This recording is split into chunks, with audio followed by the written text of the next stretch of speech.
Somebody must have been praying for that fool. I swear I ain't right with his head. Should have blew it off. Don't say that.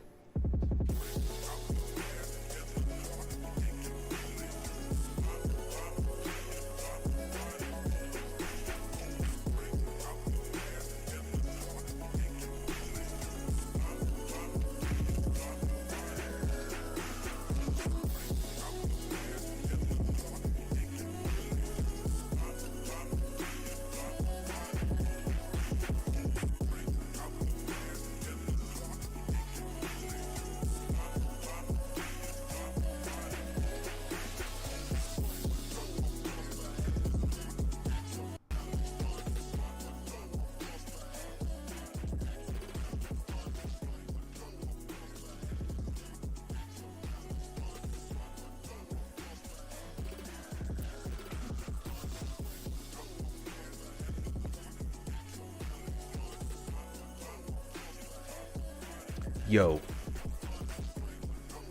I hate work. Work sucks. Then just run away. Run away and join your fellow humpsters here on the Let's Read live stream, where all your dreams come true. We'll squeeze your neck so hard you turn blue, but you see stars. You aim for Mars. Don't breathe in my breath, cause you'll get that stars cove too. You're in such an excellent mood. That is what I like to hear. What are the tunes tonight? Oh, it's Trappin' in Paradise 108 on the Smooth Sounds YouTube channel. Caitlin, welcome back for 1 month. What's up? What's up? What is good? Pradeep's licking an old bowl down by my feet. What a good boy. He knows how to clean. He knows what he's doing. You exposed a catfish and stolen valor. I really hope he gave that valor back. And gave back the catfish as well. What's up, Dean? What's good to everybody? I hope everybody's doing great. You want to join a circus? You should. I think it's totally worth it. I'm going to go join the circus. I'll be the bearded gentleman. It's a rare sight. One of the rarest sights, to be honest.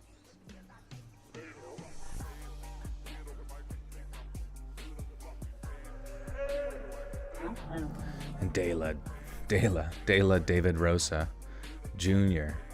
with the 2 says, "Hi Joel, what's up, buddy? How was your day?" It was a good day. It blew right by. Did a little deadlift action. It was very exciting. I got a beard? It's hard to say.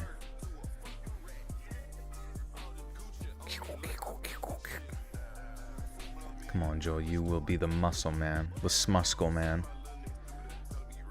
who carries 300 pounds above their head while tightrope walking above the tiger pit. What's your advice on someone trying to get back into the gym? I'd say just take it slow. Programs are really good because, like, it's all about, when they say trust the process, what they're really referring to, in my mind, is just like being comfortable with the easy days. You know what I mean? Like, you want to have a day where you absolutely kill it, but you also want to have the days where you feel as if though, like, you did well, you're moving forward, you got in there, you know. So I really think if it's possible for you to have somebody like really write up some degree of program, or try to follow some simpler program that kind of eases you back into it. Because it's funny that you asked me, because somebody earlier, one of my friends, asked me about getting back into working out, but they're limited on time and money and all that kind of stuff. And I just asked him what kind of equipment he had, and he said he had a stationary bike some, you know, dumbbell stuff and like a pull-up bar. And I was like, well, let's just start with, you know, 5-10 minutes on the bike today or tomorrow. And then just add 5 minutes till you're hitting like 35 minutes a day. And then from that point, take into consideration what your diet could be, you know, and how the adjustments could be made to kind of make progression there. Because sometimes I feel like that's all people really want, is like to see their body change a little bit, which obviously is going to come down to what you're eating. Pepe Papino Dolce with the 3 says, yo, Joe, what's up, big homie? Have you seen the 1899 on Netflix? I'm on episode 3, and it's pretty cool. And it's about this ship that went missing for months and has reappeared with only one person on it. Won't say any more to not spoil anything, but I'm feeling the show. That sounds interesting. Is it based on real stuff, or is it kind of like a paranormal historical show where they kind of embellish it a little bit? But that sounds cool. And thank you for the 3, Pepino. I'll have to check it out. Been listening a few years, Lacey. Well, welcome, and thanks for sticking around for those many moons. How's my March been going? March has been good. Today was the first day of spring, or yesterday, and I can already feel it in the air. The birds are coming back. The sun is shining a little bit more, and I'm happy with that, to be honest. It's just March is blowing by. Time is just flying by so fast. I work at Planet Fitness at the moment. If anyone has any questions, I'm not by any means a personal trainer, but you could help. Could help you as well as Joe, or maybe you could give some tips. Yeah.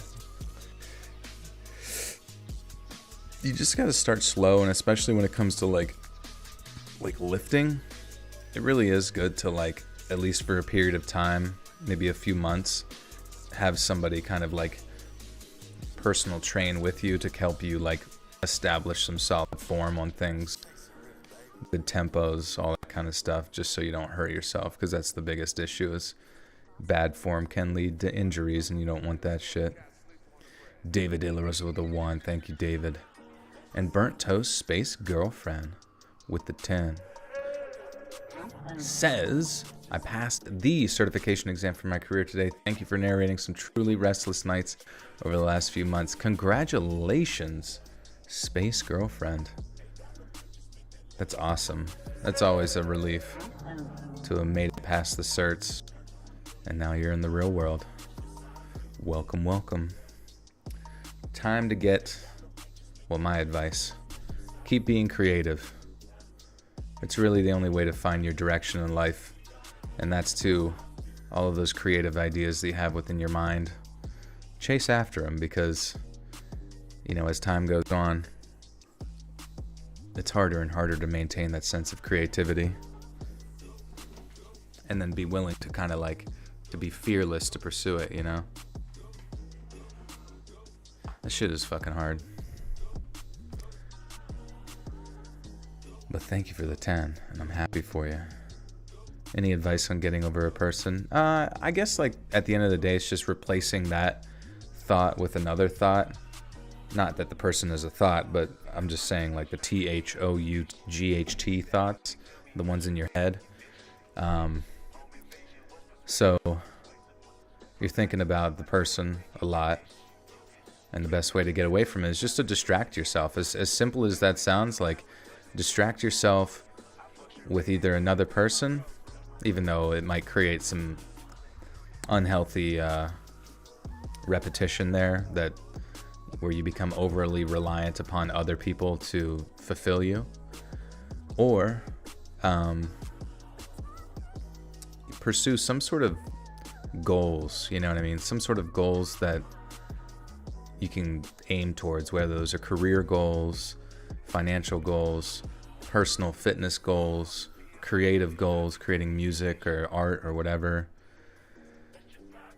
You know, you just gotta you can't let yourself dwell in that negative and sit in the mire. You gotta grab a fucking vine off a tree, pull your ass out of that crap, and move on to the next bog, you know?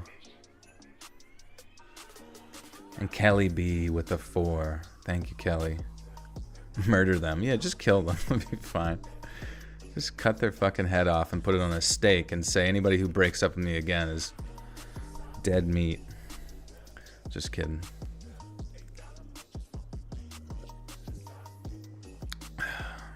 Bella, no worries.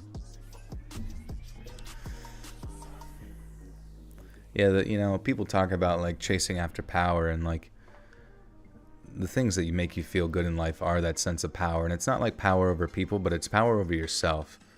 And continuing to like go after those goals and chase after those things, expanding your abilities and your skills. That's where you really find true power, because then you can kind of like creatively maneuver yourself to be in positions that just make you happier, make you feel more secure.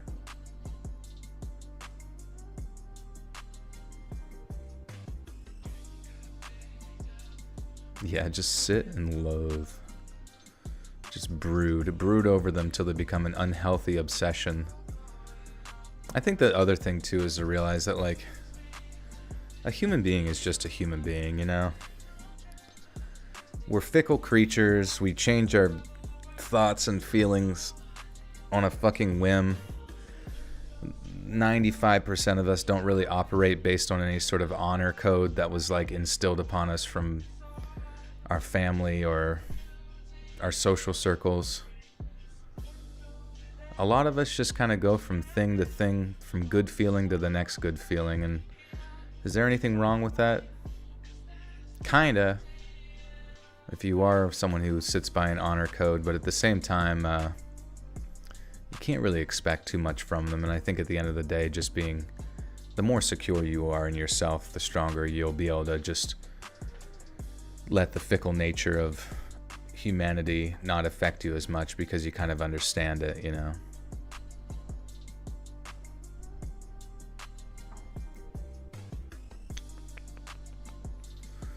Most of us are stuck in a cycle of short-term dopamine rushes. I totally agree, yeah.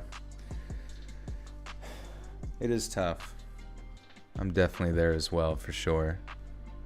Chase that dopamine. I think sometimes you just need someone, I don't know, and if you can be that person to somebody else who comes up and says like, hey, I think you should pursue this, or I think you should try this. Or if if the fact that you have somebody in your life that actually will take the time out of their life to come up to you and make suggestions on how to like better your life, be thankful for those people, even if like they might seem like a pain in the ass or a little bit annoying or something like that.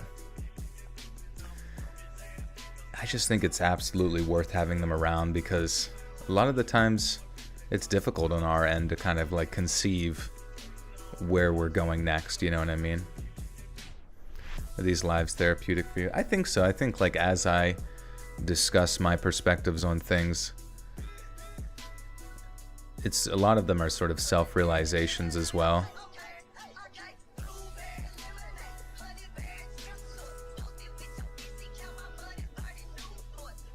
Because I by no means have my shit figured out at all, But I think it's good to have like all these different voices, even as schizophrenic as they may be as times, to kind of just like keep everyone in check and see how, even, I know like a lot of our interactions here are kind of just like electronic and on a screen, but they do have an emotional effect on us to a large degree. Blueberry lemonade. Sometimes you just gotta get in a group of people and start singing blueberry lemonade, blueberry lemonade. Yeah. I think that's really the cure for all depression. It's just starting a rap group and say a bunch of silly things into a microphone.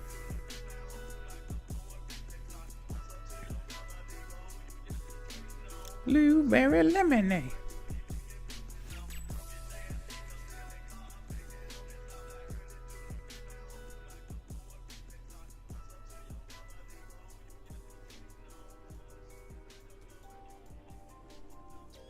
Yeah, what'd you guys do today? Anybody do anything cool? Anything transcendental and exciting? Or any sort of little incremental movements towards one's goals? 320, yeah, baby. We've been starting out with a solid group of people to start the stream. But yeah, we got another 5 minutes here. We're reading some Reddit stories. So, me hopes we can have a good time tonight. We got about 11 of those stories. Kind of a myriad of various topics. Count it on the flow. You made Saint Bridget's cross for spring. That's cool. What's that? Yeah, no particular topic for today. Just kind of open-ended Reddit experiences. Don't waste your education. What are you talking about? Finally declared a computer science major. Going to be a tech bro. There you go. Hopefully the realm of tech does not collapse in on itself with all these stupid banks making terrible decisions.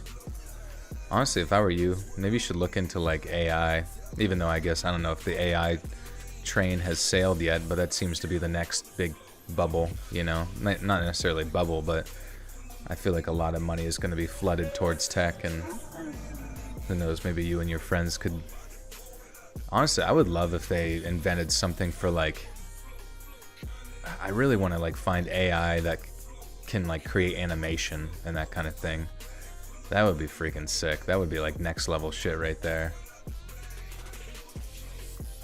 Lynn with the 2 says, watch Pokemon Indigo League. Poll be Pokemon? Sure. What's what particular poll? Thank you for the 2. And Burnt Toast Space Girlfriend with the 5 says, how do you select your stories for narration? I guess it's just kind of like random. I have somebody else that goes through the emails, a lot of emails to go through, and they can kind of just do searches based on like what particular topics we're thinking about covering or what particular topics you guys want to hear. So if you guys have any ideas for topics, please do shout them out for sure anytime. But, you know, on Reddit and that kind of thing, sometimes just upvoting seems to help get them viewed, you know. Joel Brother published a book. Would you consider narrating it? If so, how do you reach out to you? Well, you know, I probably won't narrate it just because, no disrespect or anything. It's just, you know, it wouldn't really fit into my sort of content on the YouTube channel / podcast. And I don't even really, if it was like sort of a side project, I'm not sure that I would have enough time to do so, you know what I mean? And the Hitsubasa with the 5 says, what's up fam, don't forget Nintendo eShop for DS and Wii closes on March 27th. Damn, DS and Wii U, that's going back. Isn't it crazy whenever those like old techs finally shut down? Imagine being the one that like is in charge of running all that shit over there. And they're just like, all right, you're shutting down the shop. You're sweeping it up. Making sure all the Nintendogs are put into the gas chambers or whatever you got to do with them. I forget that you're streaming at this time. I am. Did you hear that if you email Twitter, it will just respond with a shit emoji? That's amazing. Pretty based of them. What kind of job can you do in AI, though? I guess it would just be like developing tech, pretty much. Hey, Jacob Yeadon. That's a different Jacob with the 2. Hey, Joel, we ever do a face reveal? Probably not. It says celebrate the first super chat. Oh, celebrate the first super chat from Let's Celebrate. Yippee! Thank you, Jacob. All right, in another minute, we will kick this off. Have some banger music. Yeah, this is from, man, it's all sorts of artists. This song is City Girl. Bus it. Bus it. Bus it. Bus it. Bus it. Bus it. Florida man checking in. High on meth. Don't even have to sleep. Who cares about insomnia when you have no need for the bed? Only second time I was ever to match the stream time with my TV and phone. It's always a few seconds off. Yeah, it is kind of weird how, like, some people are, like, really, really, like, some of their comments are, like, super far behind. All right, friends. Let's kick this off. Thanks for being here. Almost 400 starting out the stream. That's pretty baller. Appreciate you guys. Like I said, we got 11 true scary stories to bang through. I believe in us. I believe in us. Yeah. I believe in us. And Lynn with the 2 says, "Give Pradeep a cup of lean for me off to homework." All right, good luck, Lynn. I shall. Thank you. He loves his lean. Here in LA, where it rarely rains, and it rained for a month straight. Yeah. I wonder what the Farmer's Almanac, or, you know what I mean? The Earth is just, in my opinion, is just comprised of cycles. Everything just goes through cycles. The sun goes through cycles. The Earth goes through cycles. And we repeat and repeat and rinse and repeat until we're all dead. Still banging them weights. You know it, baby. Bay. Alright, this first story is, I will never look at a first tattoo the same way. So this is like a... Oh, 1 second.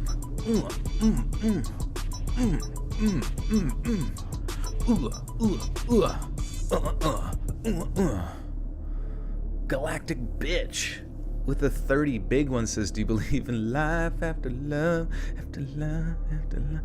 Goddamn right. You gotta believe in it. Life finds a way. Galactic bitch, thank you so much for the 30 twerkable buckaroonies. I appreciate you. Thank you. Have you ever licked a banana slug? No, but I've always been curious. Sound like a Minecraft villager.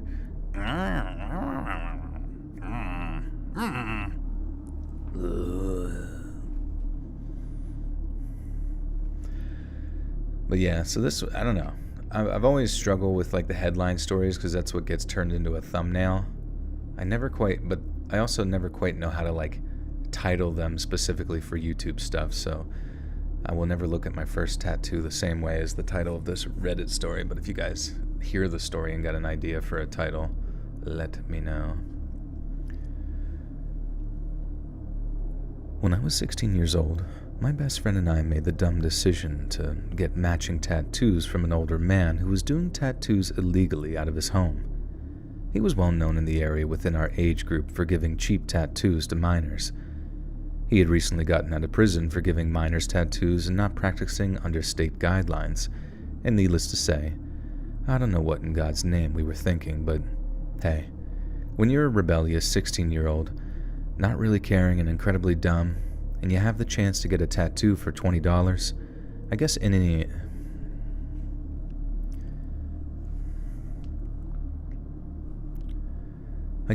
and all common sense flies right out the window. So, we set up a time with him to go over to get our tats. I don't remember the exact time that we went over, but I remember it was already dark, so it must have been in the late evening or something. It was just the 3 of us alone in his house. I remember feeling very eerie being there. Something about him and the energy of the place felt very off, but being the dumb teen that I was, I chose to ignore those feelings and go through with it anyways. We were there for about 30 minutes. We got our tattoos and then left. Fast forward to a few months later, I see his picture and name on the news. At first, I thought he got busted for his illegal tattooing, and little did I know that it was so much worse than that. He had been arrested for one of the most heinous crimes someone could commit. It turns out he bought an old police car, a cop costume, handcuffs, and would go into parts of Portland that prostitutes frequented, impersonating a cop to arrest them. He brought them back to his house and chained up the victims in his basement, his correction garage, where they wouldn't be heard. There, he would repeatedly assault them and torture them. I was absolutely sick to my stomach when I found out. I cannot imagine what these women's went through.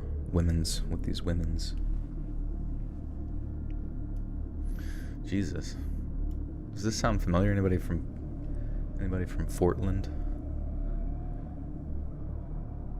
You've been to almost every southern state besides Florida. You gotta go to Florida. It's the only good one. No, that's not true, actually. I guess it just depends on where you go. Anybody here have a face tattoo? Just me. Got Mickey Mouse's face directly on my forehead.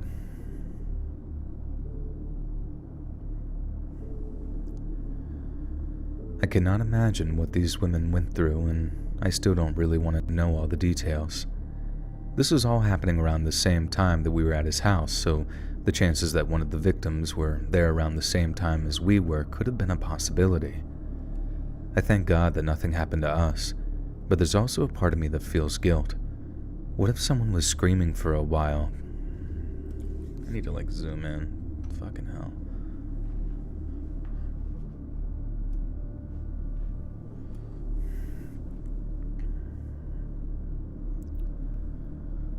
What if someone was screaming for help while we were there and we just couldn't hear them?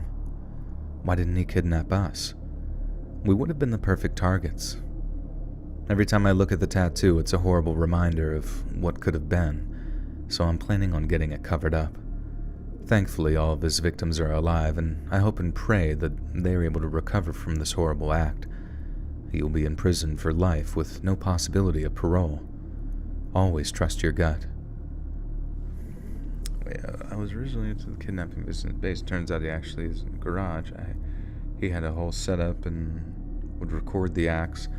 I was also told that there are multiple victims, but looks like only one had ever been confirmed to have been taken back to his home. Who knows how many more victims there were. Sadly, the demographic of the woman who was targeted are less likely to come forward. Well, turns out he didn't get a life sentence after all, per Washington State's 3-strike law. A third conviction of a violent sexual felony means mandatory life in prison. This was his third offense. Dude was somehow able to get a plea deal and is serving only 30 years. I'm disgusted, thinking that will be free again one day. Interesting.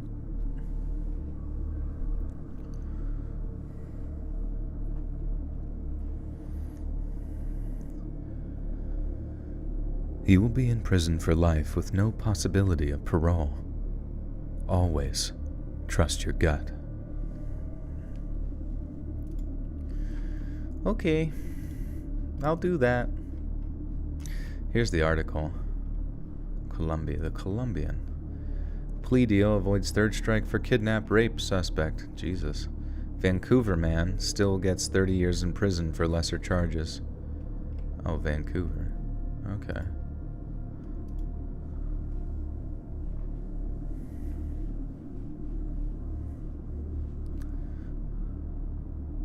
Have you been to the city Bofa? Yeah, I was born and raised there.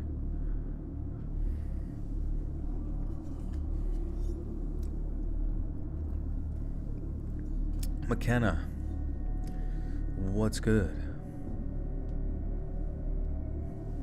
They didn't trust their gut though. They got the tattoo. They got the tattoo. They should have got the tattoo on their gut. That's where it should have went.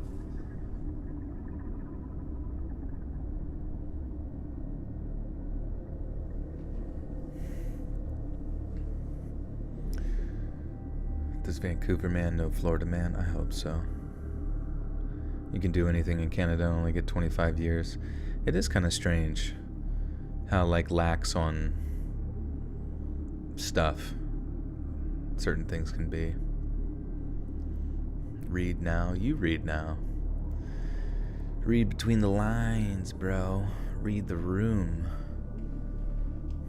Read my farts. How's my day been? It was a good day. 'Twas a good day. I need to fix my sleep schedule again. It's been kind of fucked.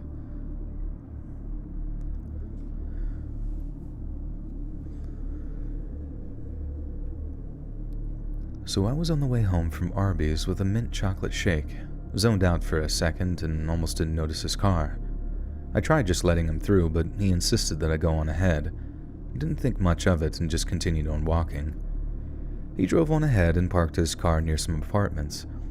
He had on a black polo shirt, so I assumed that he was just dropping something off for a job or something. As I kept walking, he approached me and offered me a $20 bill. I asked why, but couldn't understand what he said in the response. Oops. Hey, Lila, welcome back for 3 months. Why, hello, fellow humans. Hello, hello. How are you, Lila?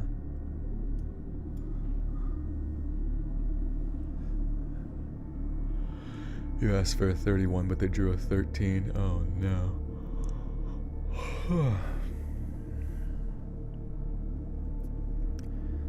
I asked why, but couldn't understand what he said in response. I refused, since I know what's best for me. However, that didn't deter him. He grabbed my waist, and I stepped to the side. He then started pulling me towards his car. I put his hand so he wouldn't... I bit his hand, I see. Interesting.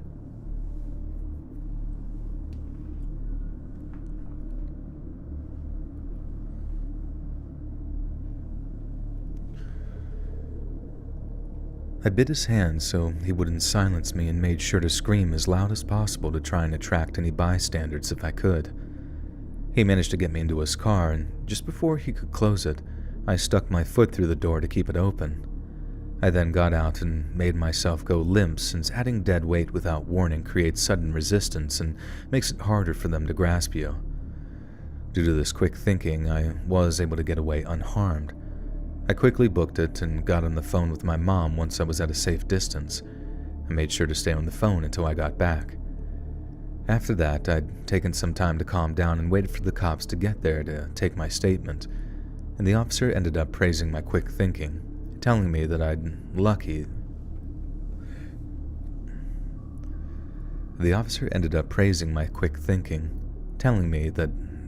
luckily done everything right in the situation. Please guys, take self-defense seriously. I've only ever had a week-long course, and just that alone had managed to save my life. I didn't remember too much from my self-defense course and only used the basic techniques that I'd remembered, which was basically making noise, dropping my weight, and checking behind me. Any other actions I'd taken were a result of logic and quick thinking. Chances are, if I'd have gotten more self-defense training, it likely wouldn't have been as close of a call as it was. Also, never accept money from strangers. While there are good Samaritans out there, there's also people who don't have your best interests in mind. If you do think they have good intentions, make sure to double check by asking why they're offering you money. If you don't get a good legitimate reason... God.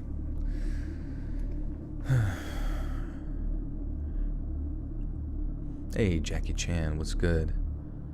Are the squid arms real? They are, yeah. This is live footage from deep under the sea in the Mariana Trench.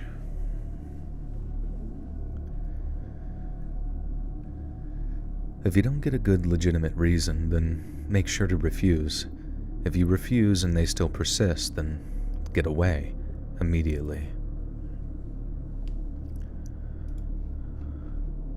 I don't even know what happened. They were just leaving an Arby's and just randomly got almost kidnapped. It's pretty par for the course with Arby's, I guess. Maybe it was just the meat sweats. It was a hallucination from too many Arby's cheese melts. Amanda Robbins, welcome to the Butter Sock Cult. Thank you so much. You now have access to bonus content. Where do you read your stories from? These ones are from r/let's-not-meet and r/creepy encounters.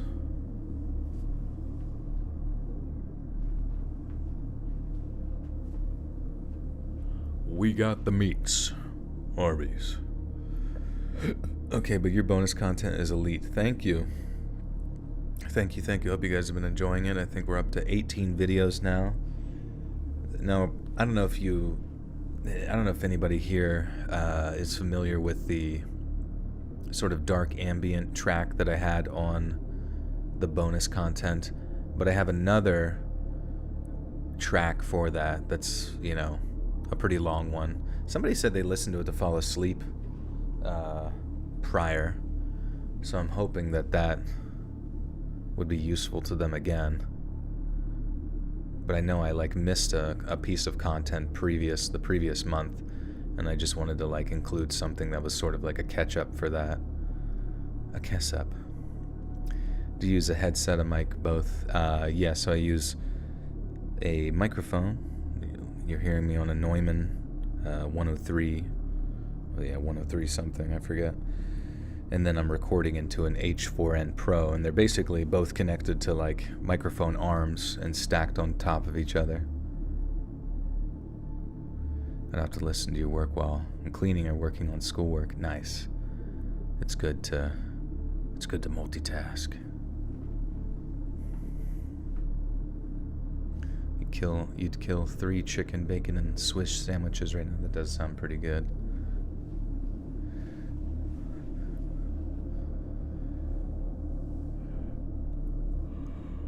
All right.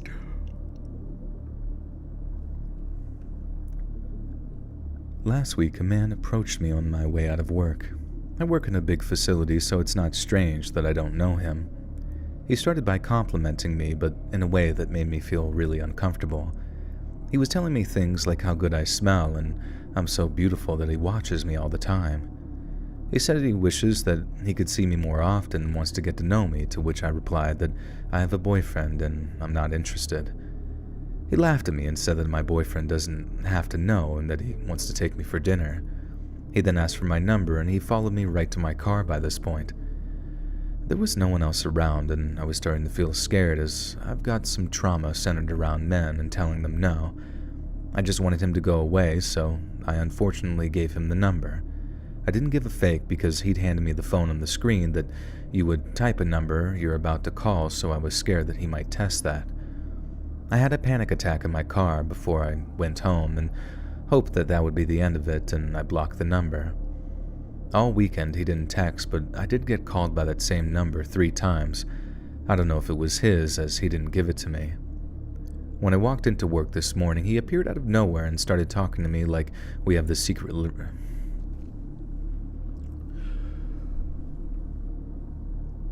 When I walked into work this morning, he appeared out of nowhere and started talking to me like we have this secret relationship or something. I don't know how he found out what time I started because I'd never seen him when I come in before. I don't think I can report it to HR because I'm stupid and I haven't been able to actually tell him he's making me uncomfortable. I don't know if this will persist, but I'm scared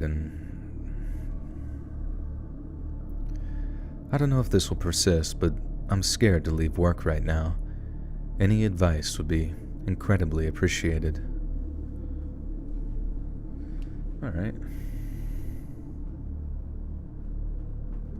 I feel like that's... I mean, the guy is obviously pretty creepy, saying not to worry about and to be persistent like that whenever she's clearly not interested, but I don't know if this warrants a story itself, but it is what it is.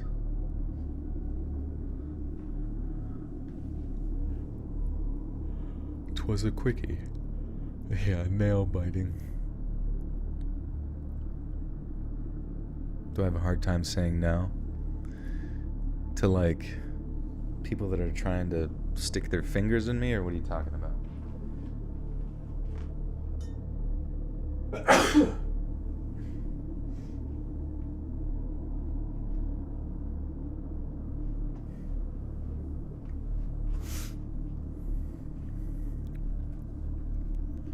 Fuck.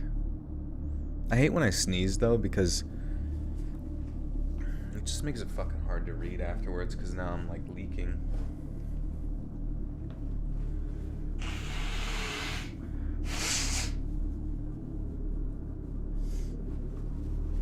I don't know. It's just my fucking sinuses now have begun. I don't even know why I'm sneezing. That's actually weird. Actually, maybe it's this fucking tea, dude. I like this tea, but there's something about it that always kind of like makes me sort of have like a histamine reaction to it. I guess, yeah, it is the start of spring, huh?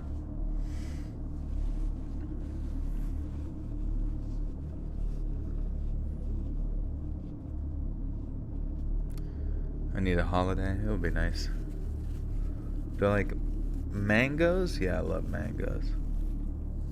What flavors the tea? It's like, I feel like teas don't have flavors. They're like, instead of flavors, they just have emotions. And this one's, I don't even know. It's supposed to be like clear sinuses or some shit.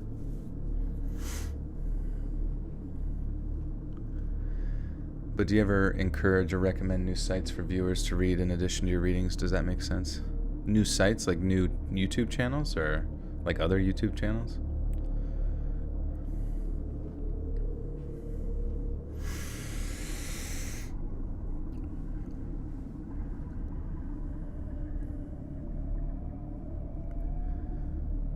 So about 2 years ago, I, a 16-year-old female, at the time I was 14, was home with my mom.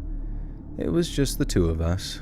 Now, my mom at the time was addicted to drugs and alcohol and was in an essentially drug-induced coma. Nothing could really wake her up. I had decided to take a bath while she slept. My bathroom door was locked, as was my mother's bedroom. Door, as she seemed to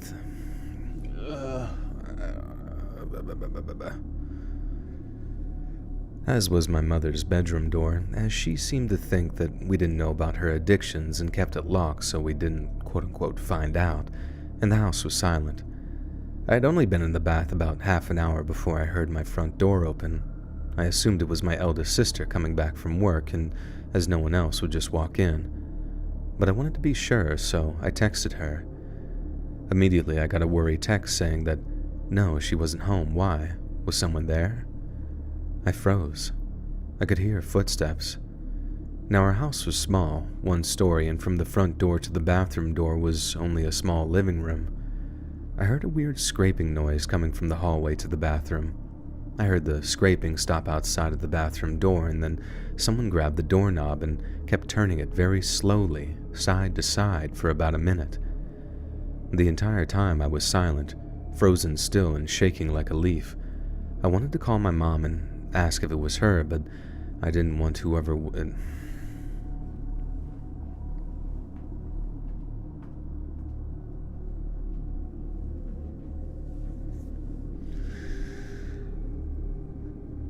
I wanted to call my mom and ask if it was her, but I didn't want whoever it was to hear the sound and to get to my mom.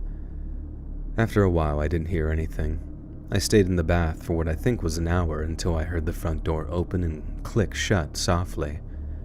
I still stayed in the bath, long after the water had gone cold, until I heard my sister come in and yell if I was here and if I was okay, and why the door was unlocked. I got out of the bath and heard her gasp before I had come out. But when I did, I swear my blood went cold. There was a line spanning the wall of the hallway. There, the paint had been cut, like someone had trailed something sharp along the wall. Currently, the theory is that the scraping noise I heard was someone trailing a knife along the wall. There we go, that one's creepy. I feel like that's how I imagine how you guys listen to stories. Like, you're not actually scared or feel anything at all. You're just like, okay, finally. Okay, finally, something of substance.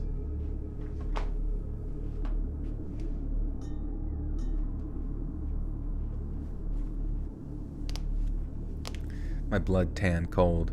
The YouTube story classic, yeah. My blood was tanned in the sun.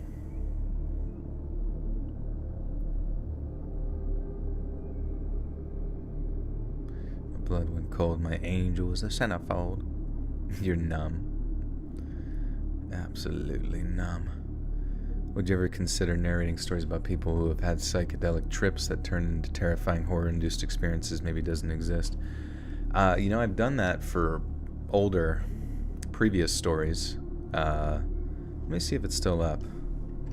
I think it's still up. Let us check.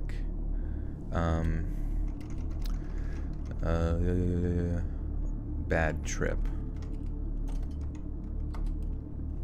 Yep. Yeah, if you search on my channel, Bad Trip Stories. 5 True Bad Trip Stories, Volume 2. Shrooms, DMT, Ayahuasca. I wonder what happened to Volume 1. I wonder if I even have Volume 1, like, linked. A little bit of a link. Don't do kids drugs. See, I was even funny back then.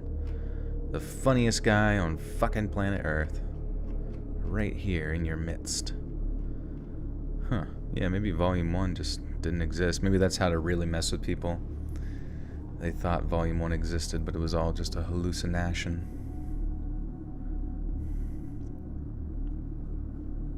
If you play Fallout 4, download the Alex Jones Deathclaw mod. You won't regret it. Nice.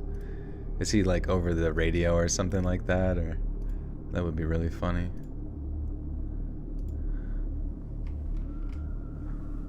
Gaslighting king. Yeah, I'm so good at it.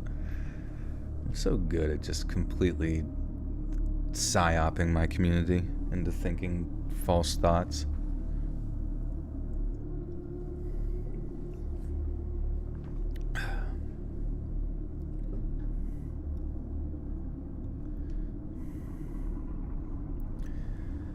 Enjoy slow burn stories where it's just unsettling and vague. That's just me though. Yeah, those are usually pretty good. It takes a while to get to it. I don't know why. These ones are we're kind of blazing through them tonight. I might have to like add a few additional ones just to kind of like pad the timing, because I don't know. I clicked 11 of them, but probably gonna need more. Ladies and gentlemen, Hawk is in the building. Ash M with a 2. Thank you, Ash. Dap me up. Time slip stories are awesome. Yeah, I think I did those one time. And I had a cool intro for it where it was like old school Twilight Zone intro. It rained blood and there are rats as big as cars. Where's that? Brazil? Or what happened? My workout from earlier is getting my arms now. I can barely pick up your Pop-Tart. I can barely pick up my Pop-Tart. Why is that? That sounds like SpongeBob saying that for some reason. Poll, Granny Smith apples versus any other apple. You feel like you're trying to say Granny Smiths are superior.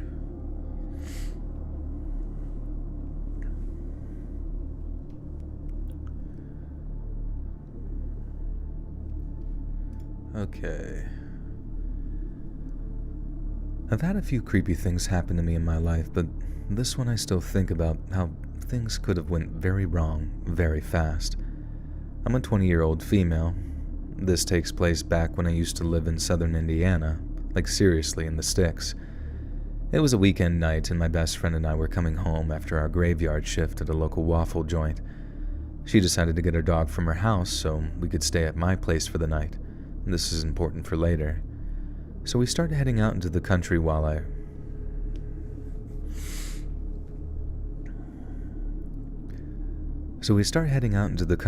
I live, and to get to my house, there's a long, narrow dirt road that you have to go down. About a mile in or so, we see a truck's headlights.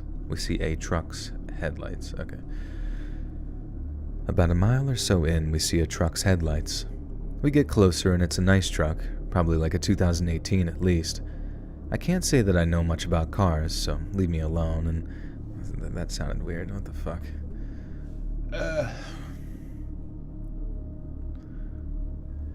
I can't say that I know much about cars, leave me alone, but he's parked to where he's sideways, blocking the whole path. Now confused, I get out and ask if he's okay. He looked hopeful when he saw me at first. I'm just waiting for a friend to come get me. My truck's stuck. He smiled at me and I noticed his pupils were nearly completely dilated. He looks back to my car and sees that I have someone with me, and he looks at the dog sticking his head out of the window. His smile fades and he says, Pit bulls are mean and nasty. He quickly turns around and gets back in his truck. I go back to my friend and I'm like, put this thing into reverse and use whatever hood race skills that you have to get us out of here. So we take my poor 95 Caddy that really shouldn't be driving on a dirt road anyway and back all the way down that road and get back to the main road.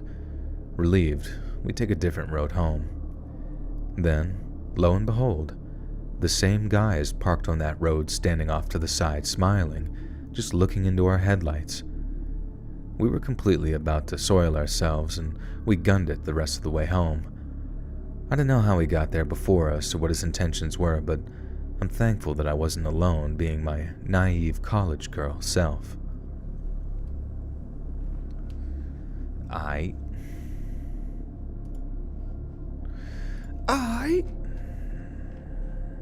Golden Delicious or Cortland's. Never heard of Cortland apples. I love that there are so many different types of apples.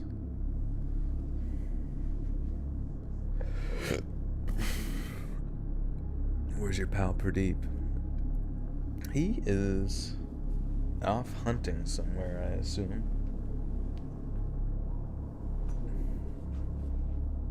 Honey Crisps, yeah, Honey Crisps are amazing. Envy, I never had Envy. Those green apple caramel lollipops are good, but they are tougher than concrete. I know, yeah.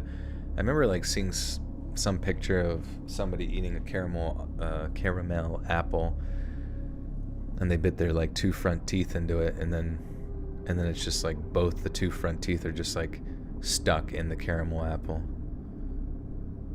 Joel, I really want to send you a book I have called See Australia and Die. So many great true stories of misadventure down under. Yeah, I can't imagine how many people probably die of dehydration down there. Whatever, do a foot reveal. Everybody wants to see my feet. I don't get it. They are pretty nice, though.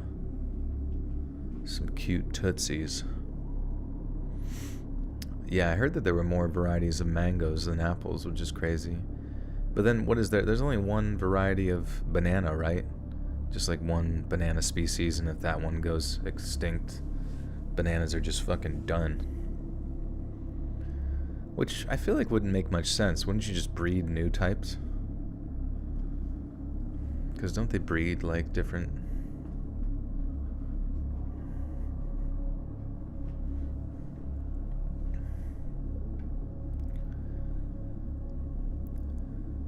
For the weekend, I wanted to visit my boyfriend. He lives 2 hours away, and I always go by train. I'm not easily spooked, but I always keep an eye out. A girl gotta do what a girl gotta do, am I right? 1 hour into the trip, it was around 20 hours then. God damn it, I fucking hate when people just like, they put military time into the thing, but it doesn't make any sense, like, grammatically at all. It was around 8 p.m., I guess, here, yeah. 1 hour into the trip, it was around 8 p.m. then, and I see two men getting in the same train compartment as me. I was sitting in a two-seat. The seat next to me was empty, and in front of me there was a seat for 4 people. So, 2 pairs of seats facing each other. The men came in being very loud, even though it was a silent compartment, but nobody said anything because they had already seemed very suspicious. From the moment they stepped into the train, probably before they got in, they had their eyes fixated on me. They stepped in through the door and sat in the seat in front of mine, the 4 seat, and from then on they kept an eye on me while discussing things with each other in a language I didn't understand. Like every girl... Oh shit, I feel like... Why does this sound so familiar? It was uploaded 12 days ago, but... Maybe it's just a similar situation. I feel like I've read a story before where... someone was stalked on a train or whatever by people who didn't speak their language. Cooked plantains. Yeah, those are good. Except the human race has eaten one species of bananas out of existence. We just ate all of them. Like, wait, don't eat that one. It's the last one. Too late. I put it in my cereal.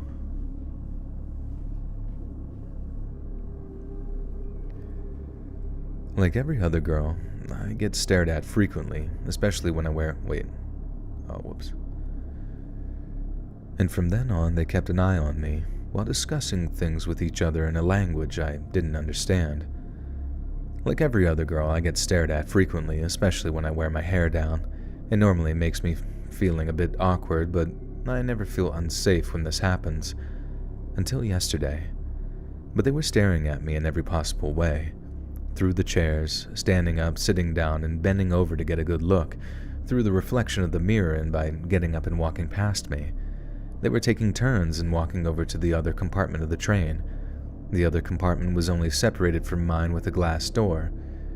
Every time one of them got up, they both started staring at me.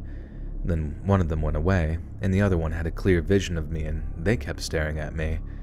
He poked his head through the middle of the seats and offered me chocolate, which I politely refused. Then the other one came back, and 5 minutes later, the man who did not want to go away, yet went away in the same way. What? What the fuck is this even saying? He didn't want to go away, but now he's went away in the same way.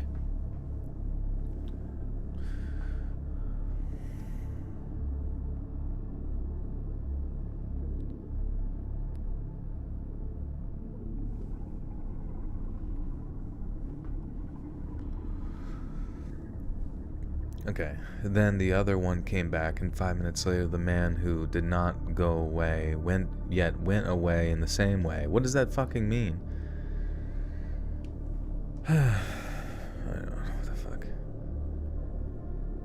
And then the other one came back, and 5 minutes later, the other man left, and they kept taking turns walking away. And every time one of them got up, the one who remained seated kept an eye on the other, and on me. Each time they were sitting across from each other, they discussed things, but I couldn't translate it. They kept looking at me and then started discussing again. When I had 20 minutes of my trip left, a lot of people got up at...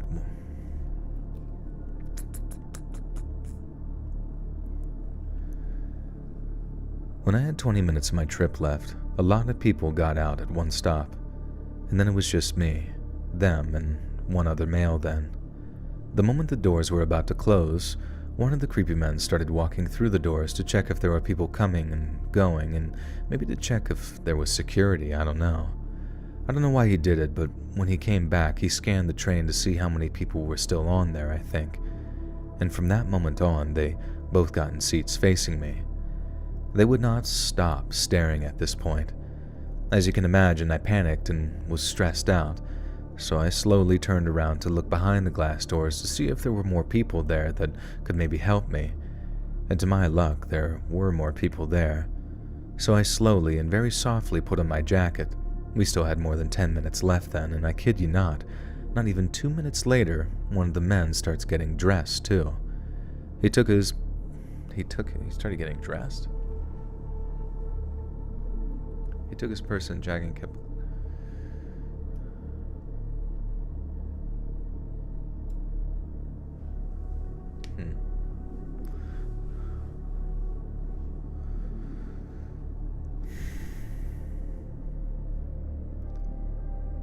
I don't know what this is clearly written by... I don't know what the fuck. So I slowly and very softly put on my jacket. We still had about more than 10 minutes left, and I kid you not even 2 minutes later, one of the men starts getting undressed and changing. He took out his purse and his jacket and kept looking at me and fixating on him. He took out his purse and jacket and kept looking at me and fixating on me while still discussing with the other man. And this is where I really started to panic.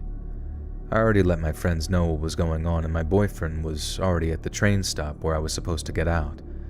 Then I contemplated what the smartest thing to do was, because there is...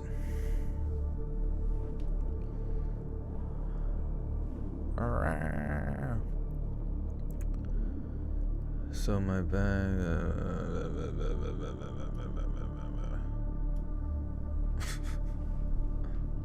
Investigate 311, man. He had a purse, a coach bag. I don't fucking know. I think the person's clearly like English second language, and there's just a lot of weird translations here.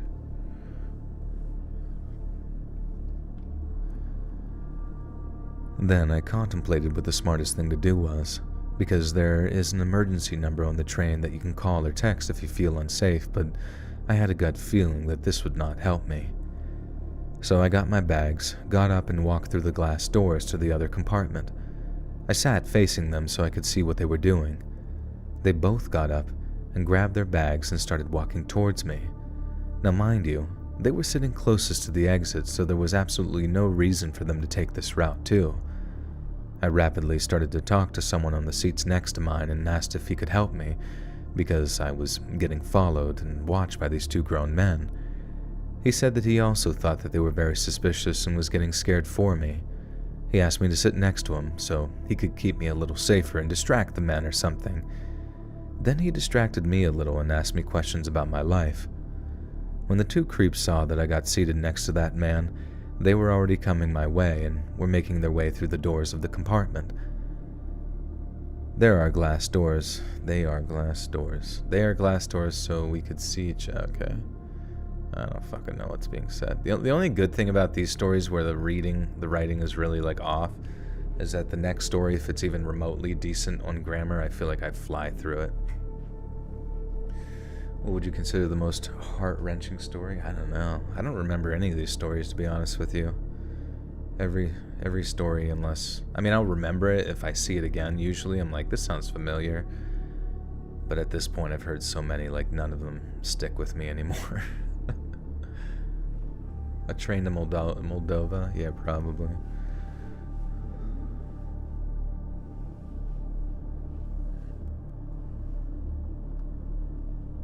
Yeah, the steamroller story, yeah. It was very heart-wrenching.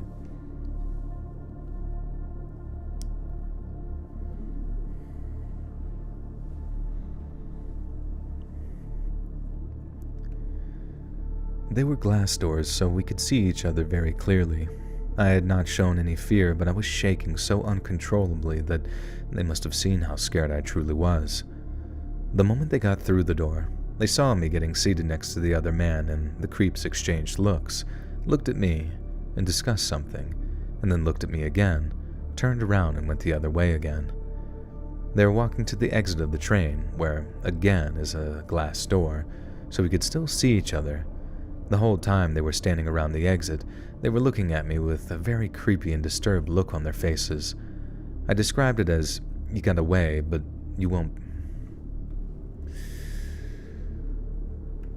I can only describe it as, you got away, but you won't be so lucky next time. That's how it felt. The man that I was sitting next to also got the hang of this, and... What? The man that I was sitting next to also felt that way and was trying to calm me down. He told me that he was going to let me get off the train by myself and would wait with me until my boyfriend would arrive. Oh my god, I can't even fucking read this shit. The man that I was sitting next to also got that feeling and was trying to calm me down. He told me that he was going to let me get off the train by myself, and he was not going. He told me that he wasn't going to let me get off the train by myself, and he would wait with me until my boyfriend arrived. But then our stop came, and we walked to our side of the exit, and then came a realization. In the exit of the train, there were standing two other men with the same kind of looks as the two creeps. They talked the same language and they acted just as weird. These men were probably the men who the two creeps visited every few minutes. The men at the exit saw me, looked at me with a creepy look, but then the man who kept me safe made sure to them that he would walk with me, and immediately they seemed to look away. They also covered their faces with their hoods. The doors opened, and they nearly sprinted out, just as the other two creeps had hurriedly left. Then the man who escorted me out waited with me until we found my boyfriend, and then he went on with his day. We both could not thank him enough for keeping me safe. I thought I lived in a very safe country in Europe, but I think that's as... Get off my train.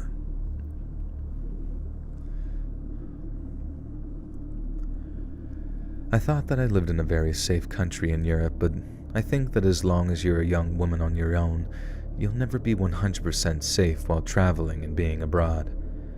I hate thinking about what would have happened if I was not helped by the man in the other compartment. I wish that I could have thanked him with gifts or a nice gesture, but I don't know his name and probably will never see him again. Oops. I wish that I could have thanked him with gifts or a nice gesture, but I don't know his name and I'll probably never see him again. And to that man who saved me, I thank you with all my heart.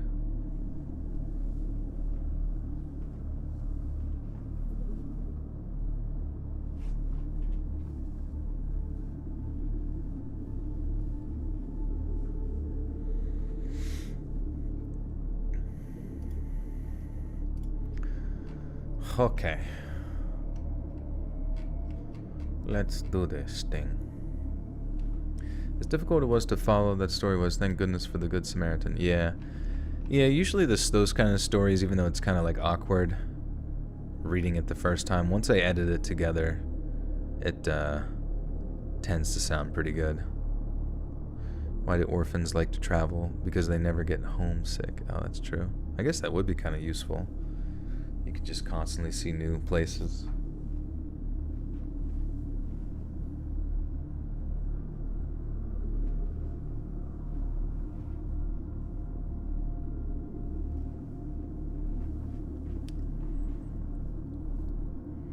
Skate park horror stories, that would be pretty good.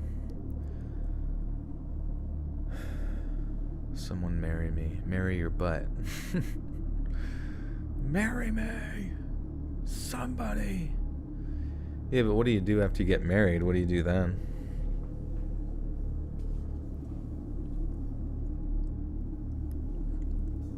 You actually gotta like hang out with each other and pretend like you didn't just meet yesterday. It is kind of weird, like, whenever I hear about people, like, I don't know. Yeah, then you can get divorced. Please, we can cook together. Oh, that would be nice, I guess. I don't know. It's always weird to me when people get married after, like, 6 months. It's like, bro, I feel like there's, like, I don't know, pieces of, like, clothing that you know better than that person, you know? And yet you're just like, fuck it. I am committing my whole existence to you.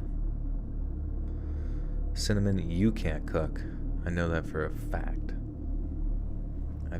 I would smell your cooking from here, but I can't smell it.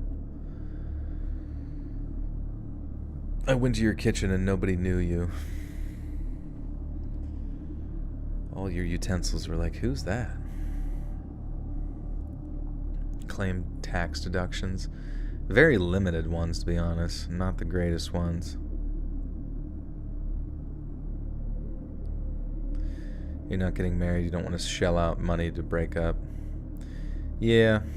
I feel like if you marry somebody, you almost have to, like, go into it with a philosophy of, I don't know, not calling it quits. Which, like, how do you kind of, like, make sure that doesn't happen? I mean, obviously, you stay loyal to one another. I don't know. I just feel like there's no... Like, obviously, there's always a lawyer that is willing to, like, take advantage of one party by going through the process of getting a cut of completely fucking them over. But I feel like the only way that, like, marriages would last... Well, because you want people to be happy... But, like, I feel like the only way that they would last, or they last in some cultures, is, like, a degree of just inconvenience, mutual inconvenience, or, like, mutual, like, public shaming or something. Like, almost like you have to be shamed if you do divorce or whatever, which doesn't really happen anymore. Not saying that it needs to, but I'm just saying, like, objectively within, like, smaller cultures.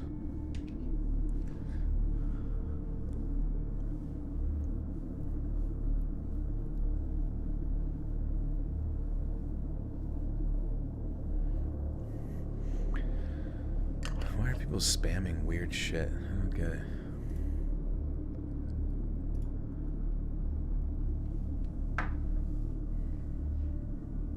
Like, I'll never, the stuff that people spam in chat, it, like, never makes sense. It's always, like, a bunch of fucking, like, schizophrenic, like, scrawlings on a wall.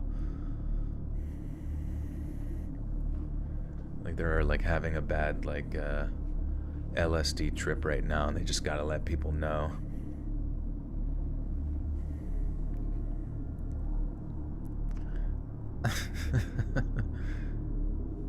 Alright, anyways. In 2014, I finally decided that it would be my last year working on the high seas. It paid very well, but there's a reason for that.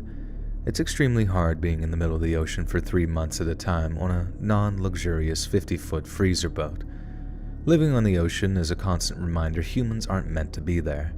From the stench of rotting fish bait, mixed with diesel, to the constant motion of swells under your feet, combined with the vastness of nothing, I always compared it to being an astronaut. It tends to drive you up the wall eventually, no matter how fortified you are. For context, just being able to sit on a non-moving furniture back at home was an ethereal experience. The last day of the season tends to be the longest, as we have to pick up every long line that was in rotation and detail the deck of the mess left behind. This would take us very late into the night. On this particular night, we ended our day at around 1:30 a.m. We were 17 hours away from land, so our captain decided to take a nap and allow us 2 hours of rest before we took our wheel shifts, yet not standard practice, as he was an alcoholic. We were so far offshore that our captain put us on a slow autopilot, which... Fuck.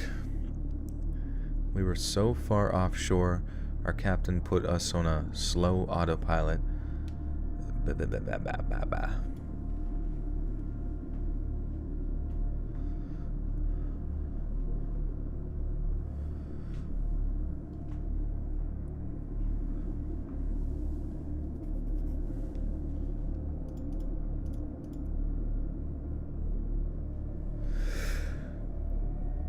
What's Joel's poll?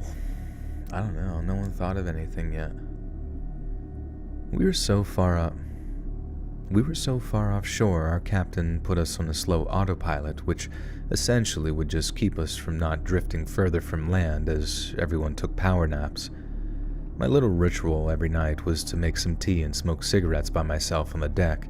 It was the only time I got to myself in such small quarters. This night, however, was both the last night of the season and of my career on the ocean. Although I was relieved, I felt a weird bittersweetness knowing that I'll never be this far out in the Pacific Ocean again. I climbed to the top of the cabin where I had secretly stashed a joint in the outdoor freezer. It was sort of my little secret treat at the end of the seasons. I sparked it up and stared out into the moonlit ocean. I went into deep thought for quite some time. As I climbed back down, my jacket got snagged on a fishing hook, which was from a fishing rod stored behind the ladder. And this is when my 19-year-old brain concluded I should do something out here that I will never be able to get to do again. And that was, well, letting all of the fishing line out on a 200-pound test rod into the near infinite depth of the ocean just to see what would happen, I guess. I wasn't all that concerned at the time, as I've essentially 90%... What? I've seen. Okay. Do male strippers use poles too? I don't think so. I think they just, like, let everyone suck on their wieners. Poll, what's your favorite type of apple? Yeah, but it's not like a questionnaire thing, you know what I mean? You have to, like, list options. And since there's, like, 10 trillion types of apples, you wouldn't be able to, like... Or just apples or bananas. Alright, let's do it. The all-important poll. Bananas. Apples. Bananas. There we go.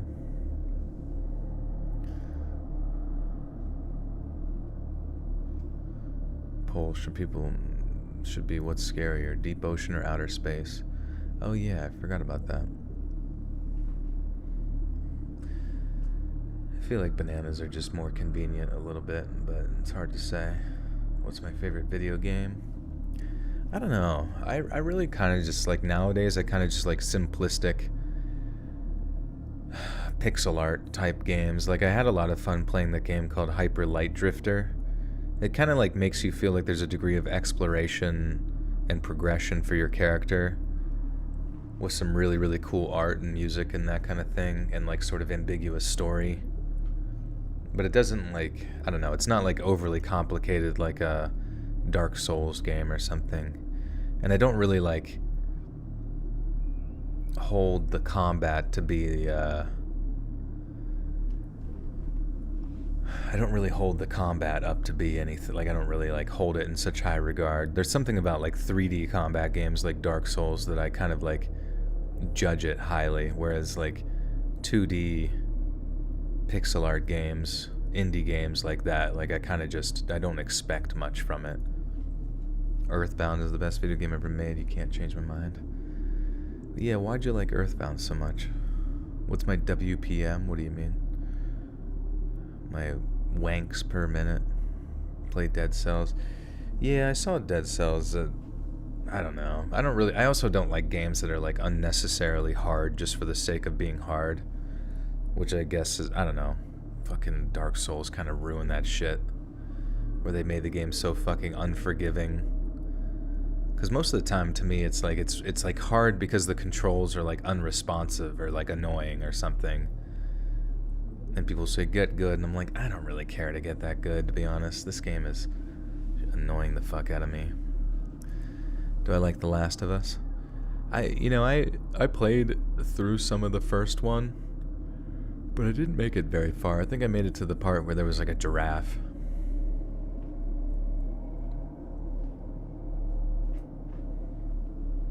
Apples with peanut butter, let's go. That's like the best shit ever.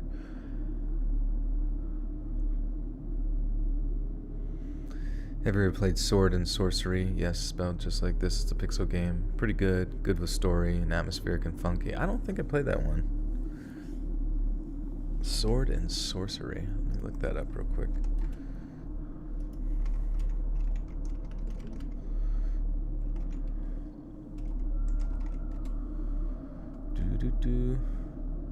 Blade and Sorcery? Blade and Sorcery, or is that what you meant? It's like a VR game? Oh shit, apples are winning. It's a tight match though. If I saw giraffes, I was pretty far. Okay, yeah, maybe I made it pretty far. Have you played Stardew Valley? A little bit. I'm not like a huge fan of, slice of lifestyle games. How mad do I get when I play video games? Pretty mad. Especially fucking Overwatch. Because Overwatch is just like a team game. And most of the time your team is just dumb. So you're pretty much at their whim of being completely clueless.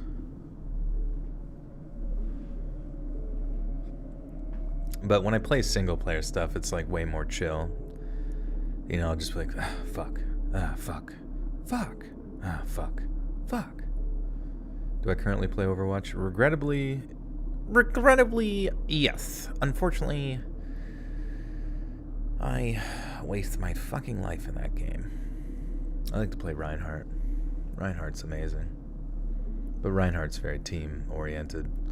So if people don't really follow up with you or, like, kind of encourage your play style, which mine is pretty aggressive, I usually get kind of fucked on out of nowhere. You were playing Overwatch today, you got called names. That's okay, that means you're doing something right, Were they good names?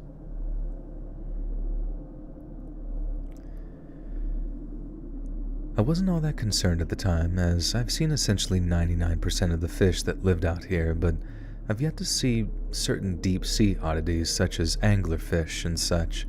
My fascination took a hold of me. I proceeded to clamp on a bigger, heavier halibut. I proceeded to clamp on a bigger, heavier halibut lure on the fishing line's carabiner. Carabiner, okay. Jesus, that's a lot of words. Halibut and carabiner. I didn't expect to see those. I proceeded to clamp on a bigger, heavier halibut lure onto the fishing line's carabiner, which wasn't designed for rods, but I felt that it was heavy enough to sink further down. I began to let all the line out at the A-beam port of the vessel. Standing there for what seemed like an eternity, I began to give up on actually letting it all out. At this point, it was a little past 2 a.m. My day's work was starting to become more apparent to me. I started reeling it in quite quickly as I lost interest in this whole idea. I just wanted to sleep at this point. When suddenly my rod got hooked on an immense dead weight. Extremely dead weight. It wasn't like a fish. I knew what those felt like. I instantly... God, I have like so much fucking saliva in my fucking mouth. I can't read. I think it's... Honestly, this fucking tea. Is tea even worth it? It's like nice when it's like warm, but... No more tea.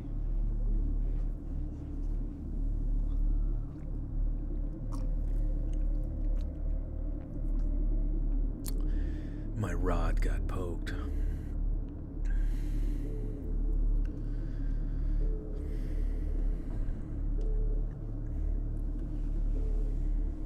Just drool. I'm drooling.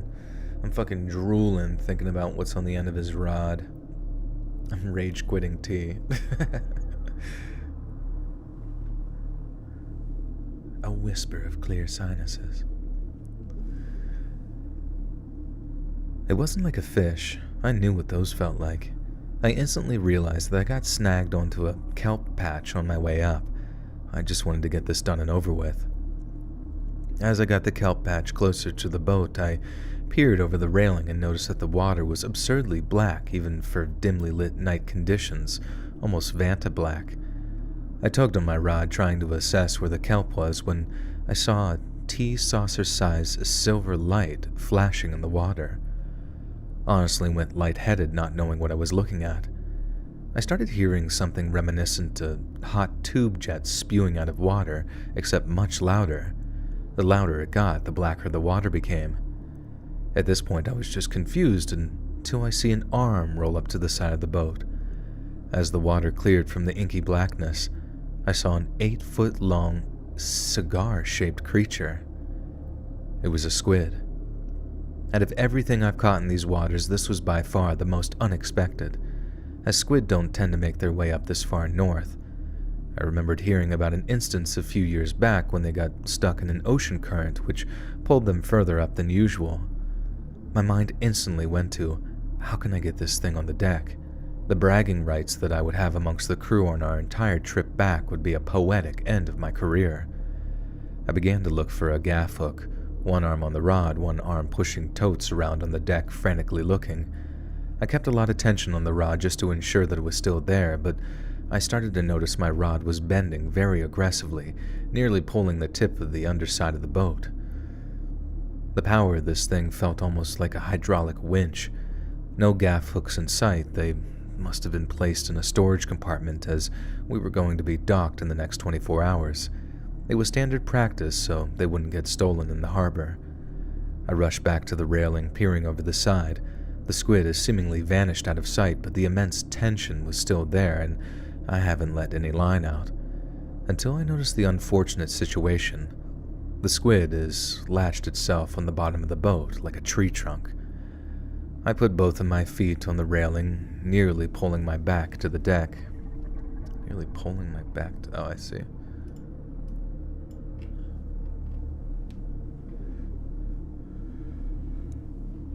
Have I heard of Grethers? No, I don't even know how to say that name. Pastille? This sounds so X-rated.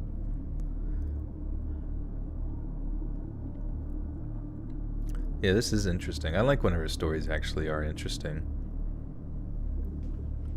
And not somebody just getting stared at creepily.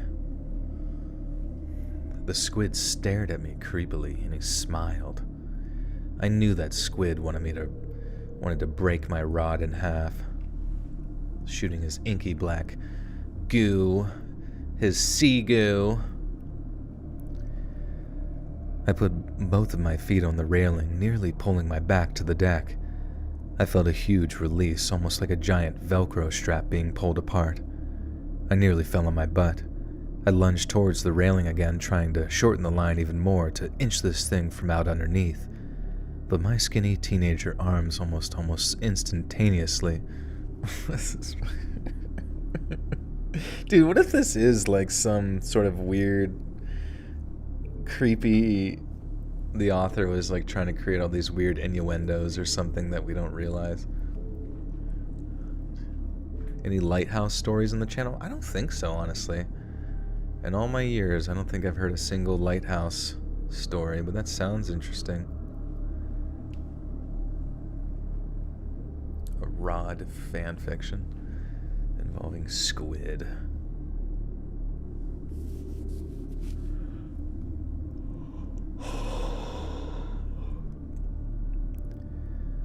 But my skinny teenager arms buckled almost instantaneously as I could see this thing rolling its whole body and arms back to the bottom of the boat. My anchored foot slipped on a coil of loose rope on the ground, nearly throwing me off the deck. My gut hit the railing.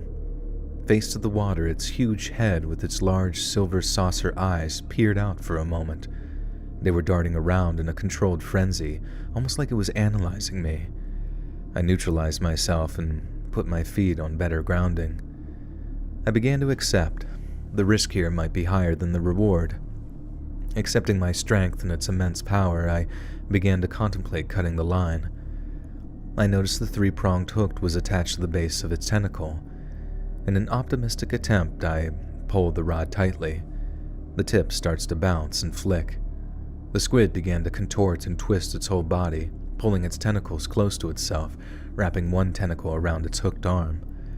Knowing it had compromised its grip on the bottom of the boat, I pulled once again, until suddenly, the rod snapped straight.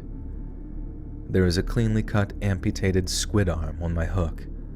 This thing performed surgery on itself. The whole length of the squid slowly pulls forward from out under the boat, and I swear, stares at me for a moment, and with one graceful contraction of its arm and a jet stream of ink, it disappears into the depths. I stood there for a moment waiting for my heart rate to hit baseline. I placed the rod on the deck with the squid tentacle still attached and just stared at it. The tentacle slowly coiled itself around the fishing pole. I picked up my teacup off the ground, and I walked into the galley. I throw the remainder of yesterday's cold coffee into a cup, head my way to the captain's stateroom.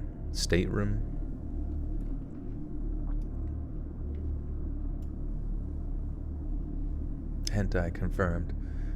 My voice really brings this hentai together.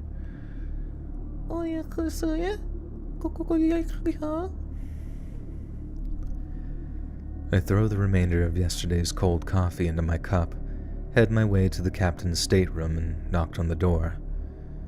No reply. I opened it a crack and said I'm ready for my wheel shift. The captain, in a drunken mutter, asked, "Have you rested?" And I replied, "It's time to head back."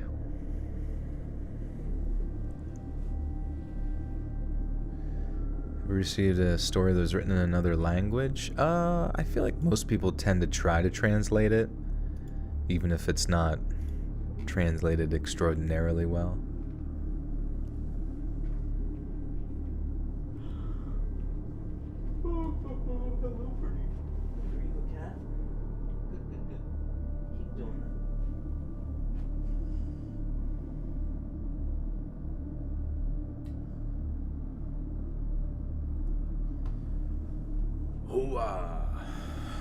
Grethers, pastil, are used by a lot of singers and actors. They alleviate dry mouth.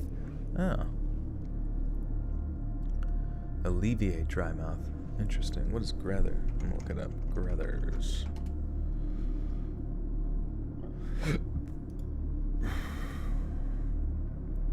With glycerin and fruit juice. Oh, okay. It's sort of like a hard candy or some shit that you suck on. You gotta suck on it.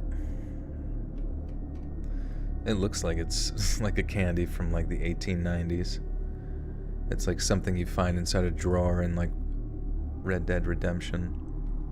Be sure to grab some Grethers pastilles, in case you get dry mouth when you're out there on the plains. Give one to your horse too, they love them. It's like a lozenge. A losange. What's up, kitty?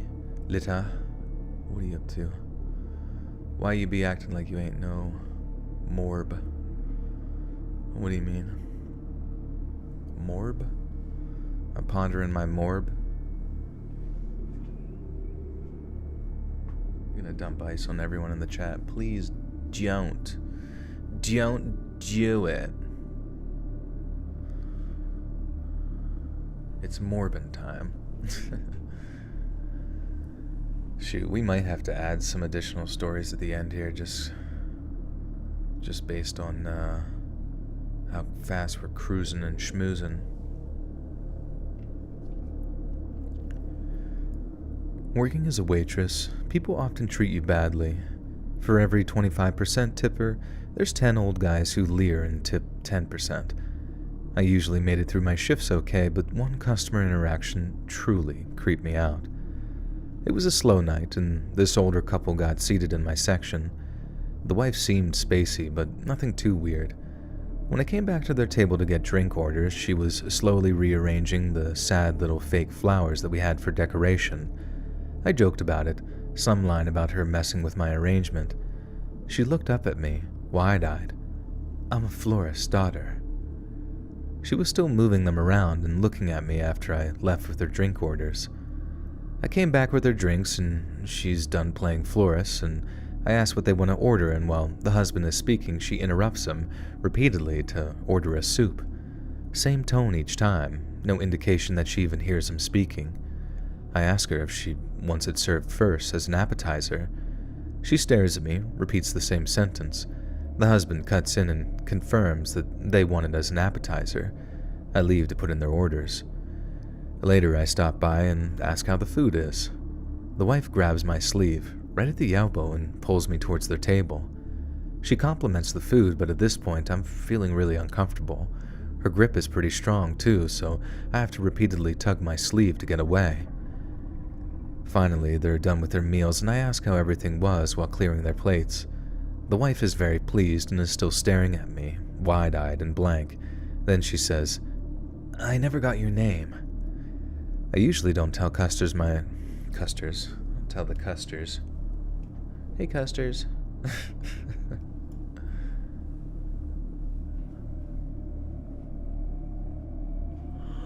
Don't chew the candy, you'll wreck your teeth. Uh-oh.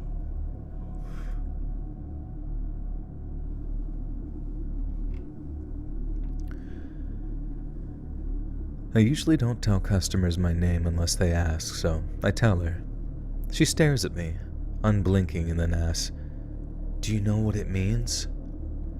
My name is very common, so it's a weird question. I say it's biblical or something. She still stares, and then she says, It means beloved by God. That was my daughter's name. She's grabbing my sleeve again. I know she was beloved by God because He took her back so soon. She's still staring at me in her weird, wide-eyed way, then she smiles. The husband is quiet, unbothered, and I kind of stutter and just get out of there. Maybe she was still grieving or on something like a heavy-duty mood stabilizer or something. She had at least one glass of wine, but I was really convinced that I was going to drop dead after that conversation. It was just so ominous. I didn't feel physically threatened, sure, but it was the creepiest conversation that I've had with a stranger. Okay. What to know? Unblinking. She de-blinked. So much staring. Stared a hole right through her belly button. Staring Stories compilation, yeah.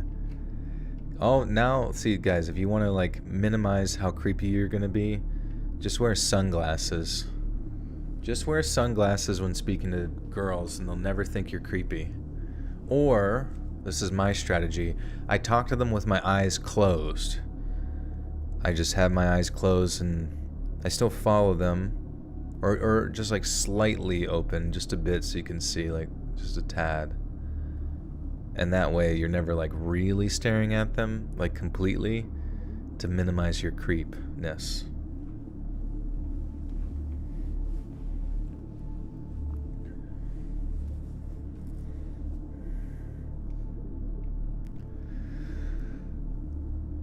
A few months ago, my girlfriend and I were on the drive back home from a late-night concert at about 1 a.m. We were basically in the middle of nowhere, and I decided to pull off at a random rest stop to use the bathroom. I figured at this time the only people at this place would be just truckers and other people in the same situation as me. I got out of my car and walked up to the building, and as soon as I stepped inside, there were a few weird things that I noticed. So this place was laid out with 2 men's rooms and 2 women's rooms and 2 vending machines, one in both corners on either sides of the restroom doors. When I walked in, there were 2 people, both of them standing directly in front of each vending machine, both just staring at the vending machines, not reaching to get money or actually intending on buying something.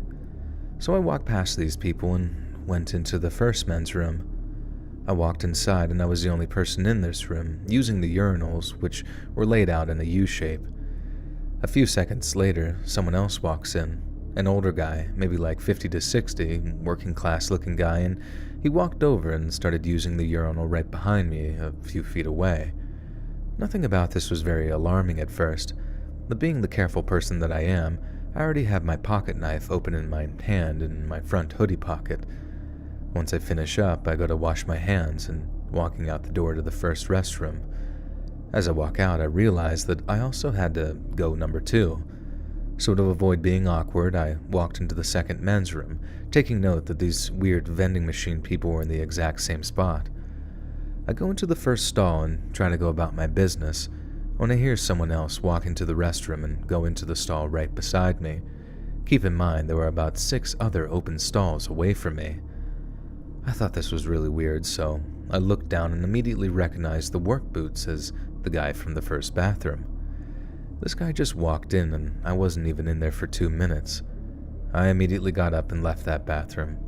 I started speed walking out of the building and I noticed from outside, looking back inside, that he also had quickly got up and was heading towards the outside doors. I just hopped in my car, waking up my girlfriend, and I told her that I would explain in a minute. I put my car into reverse and just whipped out of the spot. As I was shifting into drive, I looked up and saw this guy a few feet away, standing next to this old, beat-down truck, literally staring me down as I started to drive away. I stared directly back at him and saw him make this really creepy, mime-like surprised look at me. I was really tired and confused, but still don't know what this guy was planning at a rest stop in the middle of nowhere at 1 a.m., or if the vending machine people had anything to do with it at all, but this is one of the only times I've ever experienced something like this and have felt in actual danger. If anyone has any similar experiences or ideas of what this may have been, I'm all ears. I'm all smears. Oh yeah, he was trying to lead you to the glory hole, probably. That would be actually hilarious. Like, what if you were, like, taking a shit in a stall, and all of a sudden someone started, like, sawing a hole through the stall wall, like, plop, like, plops out. And you're like, what the fuck? I just had to make a quick glory hole. Here you go. And then they put their junk through it.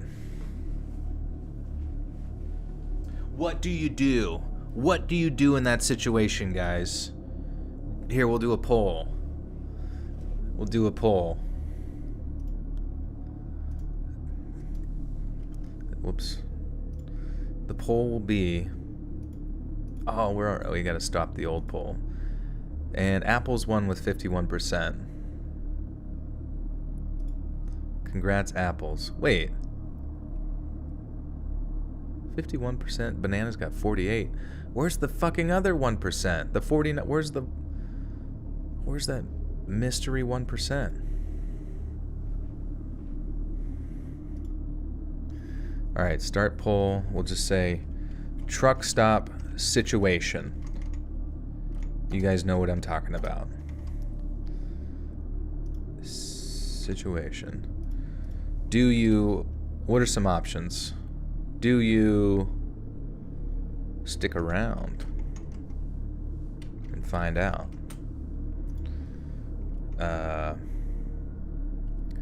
Make a run for it.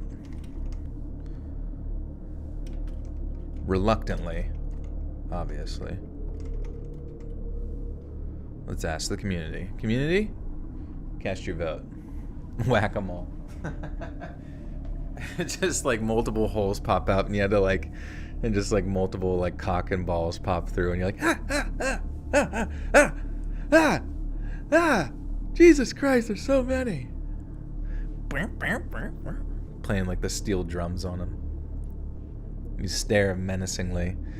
Yeah, I stuck, I made a little glory hole next to the guy at me in the stall and he just stuck my shit through there and he was just staring at me so creepily.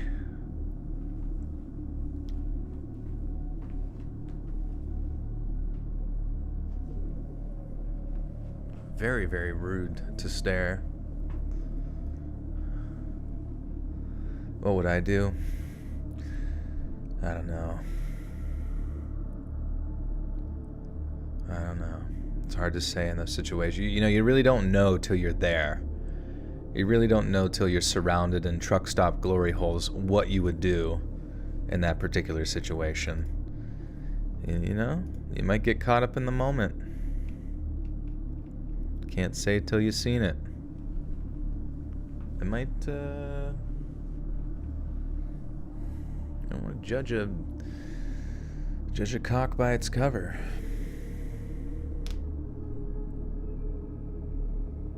You just stare to us. You're just surrounded in them, but you're like still shitting there. You're just like, I'm not leaving.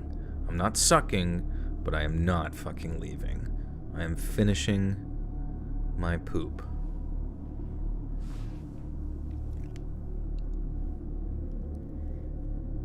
Oh, so Hannah resorts to violence. What kind of knife would you use, Hannah? Would you have like a samurai sword just ready to do a direct slice down the stall wall? Shisha!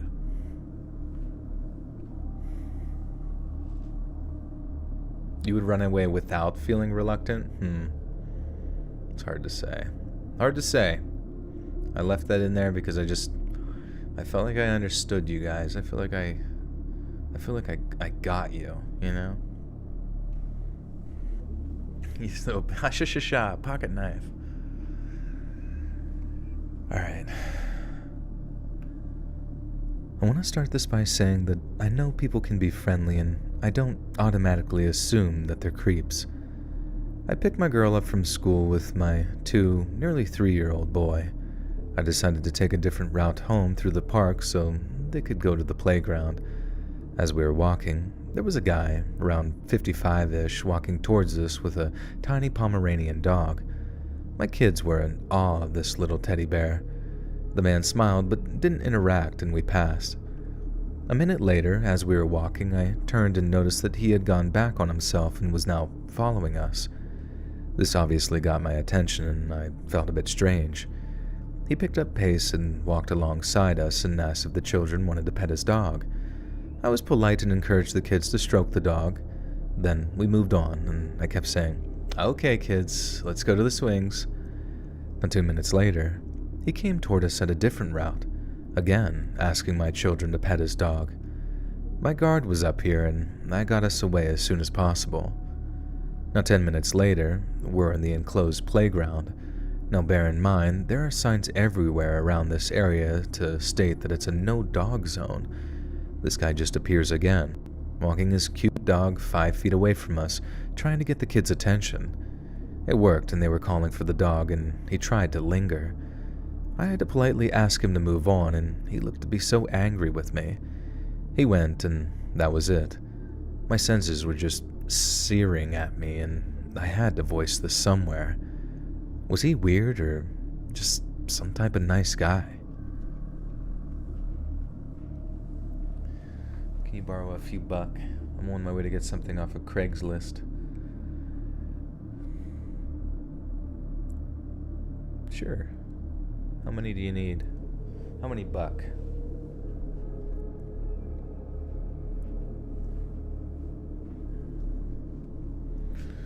r/nice guy with a dog. I guess it is kind of creepy to like come around 3 times like, wanna pet him? Wanna pet him again? How about this time? How about again? Alright, make a run for it reluctantly wins with 55%. Jeez. Well, it just goes to show you, 44% of my audience has a very inquisitive mind.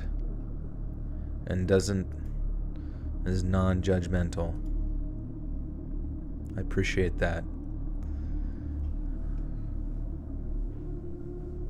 Cowards. Absolute cowards.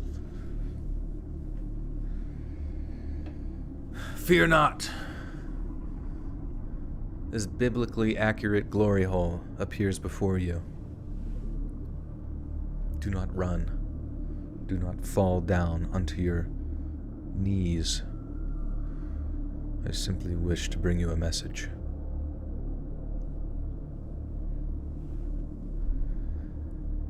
I joined a Facebook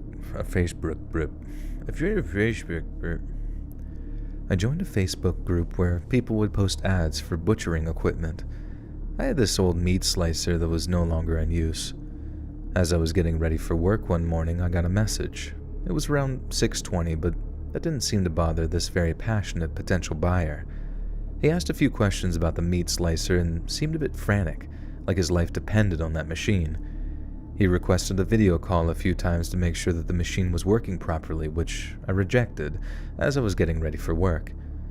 Then he found another ad that I had posted, an old typewriter.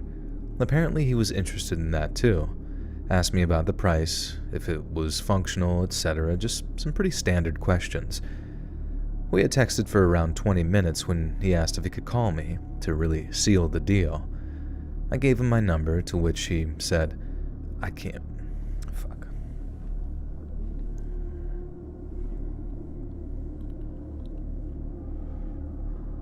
Down on your knees. I gave him my number, to which he said, I can't call you. We're not in the same network. Can I call you on Facebook Messenger instead? So he did. I picked up and asked if he could hear me. There was no response. I looked at the screen and, well, let's just say that I find it impressive that someone managed to participate in a semi-normal 20-minute conversation about buying butchering equipment and a typewriter at 6:40 a.m. while touching themselves. Oh my god. Alright. What a twist. What a twist.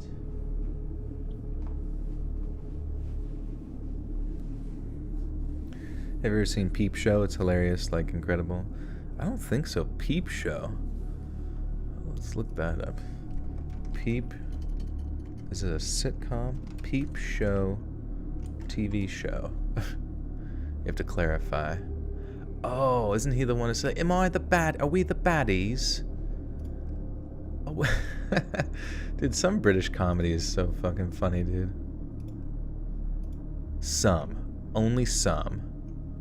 I'm just kidding. A lot of it's pretty good. But I feel like a lot of it just goes unseen. Peep Show.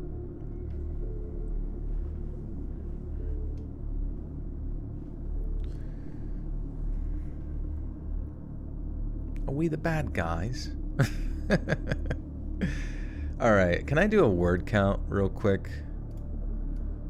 Right quick. Right. Quickly. Because I just want to see how many more stories we need. Okay, always trust your gut. I do apologize. Maybe I can put on some... You know what I'm going to do? I'm going to put on the Be Right Back screen. I'm going to do a quick word count.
Alright. If anybody's going out to have a smoke, you're not allowed. You have to stick around. The story's got to me. I'm dumping ice on myself. Yeah, I'm jumping into an ice bath to come back to reality. These stories were just too scary. I had to wash my face off. Pat myself clean. Alright, so we were at about... Did I close it? Fuck. Alright, well, I'm not doing it again. It was like 6,200 words, but we need to get to like... We need to get to more than that. There we go.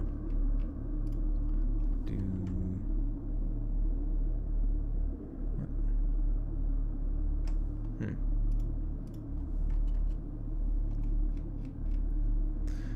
Wow.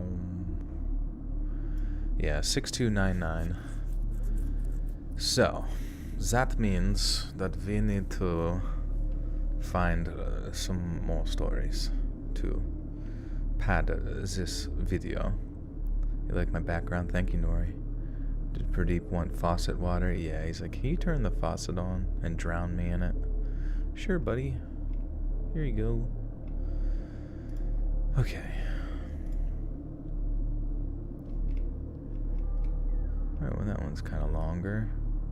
Let's see, let's snee. Let's snee. Well, that puts us at a decent length right there, 7,300. If we can get just under 8,000, we should be good. So this story we're gonna read is creepy man refuses to leave my mom's apartment and wants to take pics of me. I love how the titles of the videos are just like, they completely ruin what the fuck happens. Like, not a single person on Reddit can ever like title something like slightly ambiguously. It's like they essentially write the like TLDR directly in the title. Hey, thanks for spoiling that.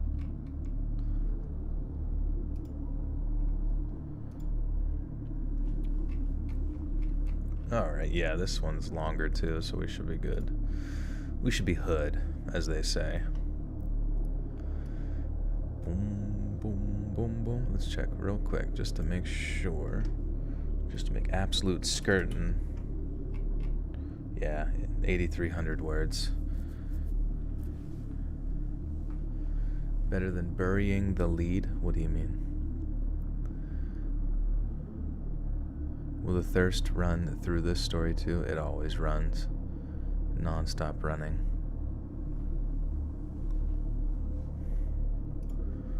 Endless thirst. Okay. Here we go. Here we go. How many words do I need? Usually each video is like somewhere between like 7,500 and 8,000 words, so this should put it, because basically based on my like reading patterns,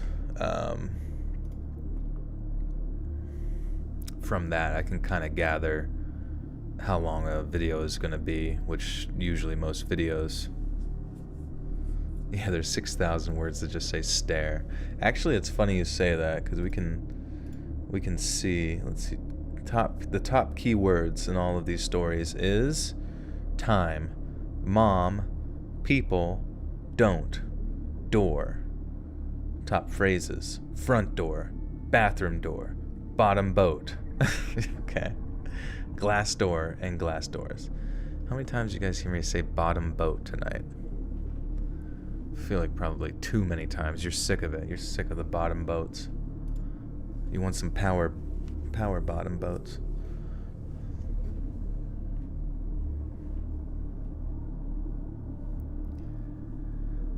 This happened to me when I was 10. I'm female, dark brown hair, and tan, creamy skin. Average height, just so you get the full picture.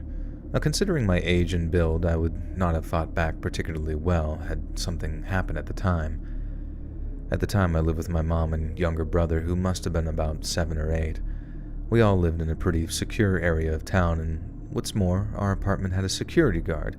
To get in the lobby, he had to buzz you in unless you had your own key card. The elevator was activated by keycard too, so either you had your own or the security guard would have to key you in. Also a small screen... What?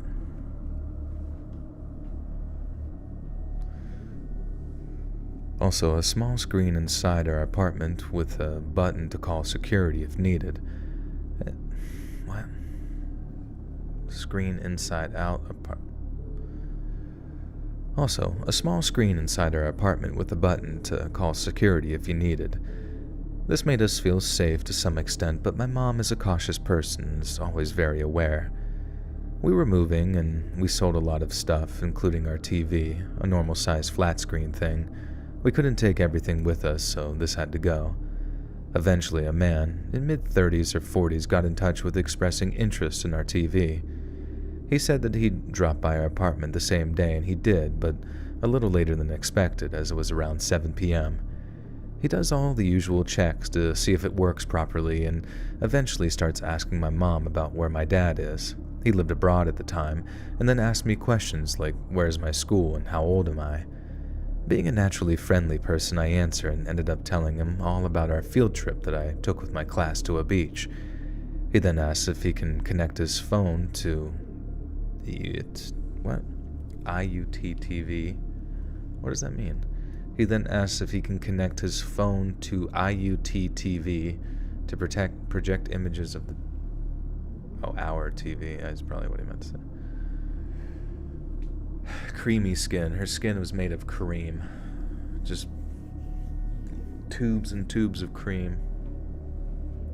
If you ever wonder where you get moisturizer, is this person's skin.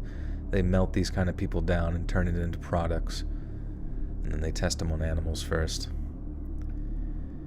He then asks if he can connect his phone to our TV to project images of the beach. He'd apparently been there before. My mom reluctantly agrees, and he does so.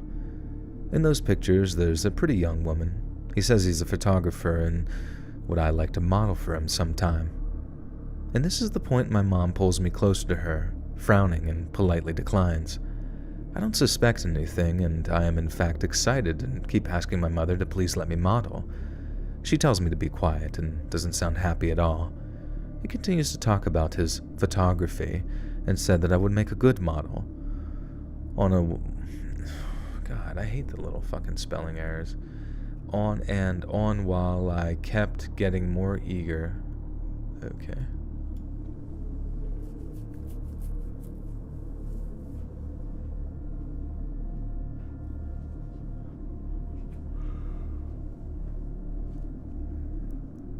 He continues to talk about his photography and said that I would make a good model. And while... Fuck, I forgot even... And on while I... Oh yeah, all the while. He continues to talk about his photography and said that I would make a good model. All the while I kept getting more eager and nagging my mom to let me do it. I had no idea of his intentions and was completely okay with the idea. I also noticed the woman on the photo was wearing a skimpy bikini thing, and since I really wanted to be grown up, you all remember what that felt like, I asked if I could wear one too. He said yes. My mom, I could tell, was completely freaked by this point. I suspected nothing, of course, and with childlike innocence I asked him if I would get money, and again he said yes and kept encouraging me to pose for him. Looking back now, I feel terrible for my mom, who knew exactly what was going on but couldn't stop me. On top of all of that, he told me repetitively.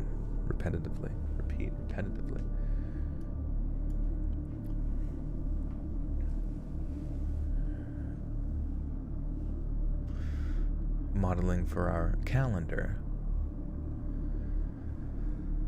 On top of all that, he told me repeatedly how good a model I was while I giggled through pose after pose, tossing my hair, arms up above my head or hand on my hip. Really, really creepy looking back on it. He's been there for over an hour now. He says he's calling his friend to ask if he can buy the TV. Why would he do that? Who knows? He speaks with him for a bit and then says that he needs to call his wife this time, and again we let him. When he hangs up, my mom asks if he wants the TV again. He tries to start a random conversation to distract her, but it's really late and we're getting tired. My mom calmly explains that it's late now and her kids, my brother and I, are tired and need to shower and go to sleep. At which point the guy says, "Oh, that's fine. They can do that, I don't mind." Then encourages us to go wash. Even I was creeped out by this point. My mom again told him to come back another day. He got angry, insisting that he stay because he wanted to check this or that feature on the TV. My mom stood her ground, but I saw that she was scared. She was scared.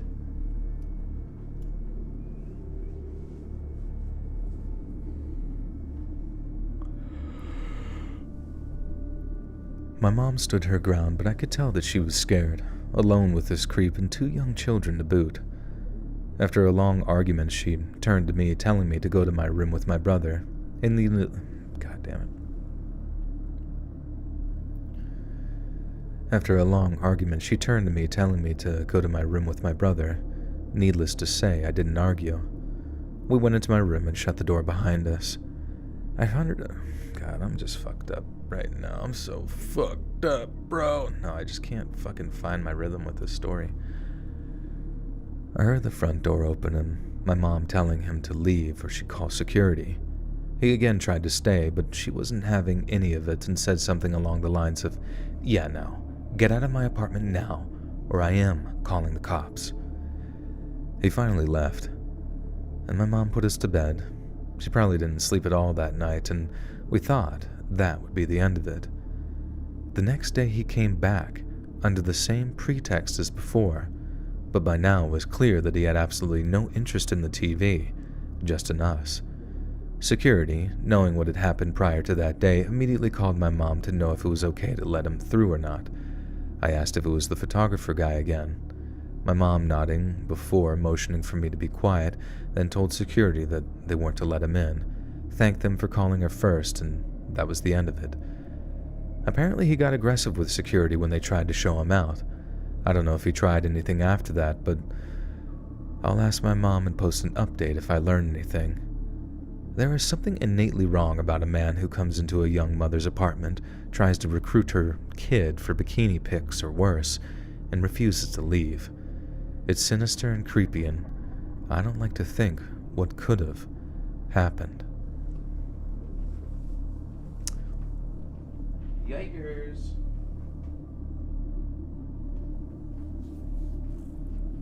Can I bench more than the gorilla? Probably not. Gorillas are pretty strong fellers. Do you ever see like the gorillas, they like unscrew I don't know, like really, really strong bolts on their enclosures. They can just like with their fingers like unscrew them. It's fucking crazy. Can I do pull-ups? Yeah. I recently kind of had a pretty decent breakthrough with pull-ups recently where if you like really, really just like kind of maintain a straight line, almost in a way with like a tight core, like a tight abs and kind of thing with your legs also very straight, it just like helps kind of like maintain that tension and, you know, you don't really sway or anything like that. And I don't know, I felt pretty gymnast-esque doing it.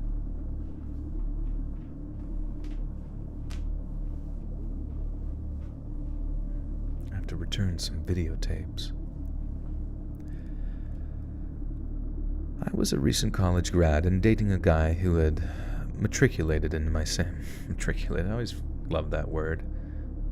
Look who matriculated. I was a recent college grad and dating a guy who had matriculated in my same class.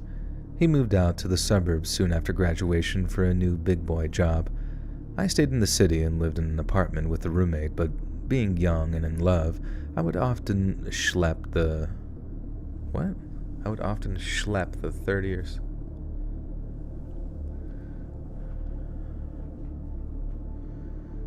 I would often schlep the 30 or so minutes in irritating. Okay, is that a phrase?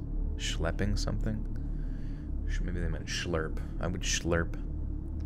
Let's see Paul Allen's bonus story. Let's see Swamp Dweller's bonus story. he schlepped. Being that I was in love, I would schlep the meat. The schmeat. I stayed in the city and lived in an apartment with a roommate, but being young and in love, I would often schlep the 30 or so minutes in irritating traffic to hang with... I stayed in the city and lived in an apartment with a roommate, but being young and in love, I would often schlep the 30 or so minutes in irritating traffic to hang and inevitably spend the night. Looking back, he rarely came to visit me, which was the sort of vibe that led me to eventually break things off.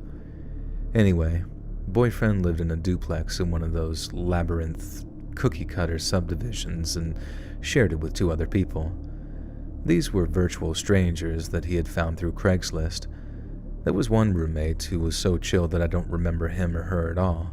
This was also 10 plus years ago. And then there was the roommate that made me uneasy.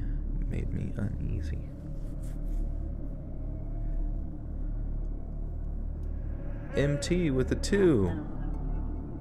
My boyfriend broke up with me. Oh, I'm sorry, MT.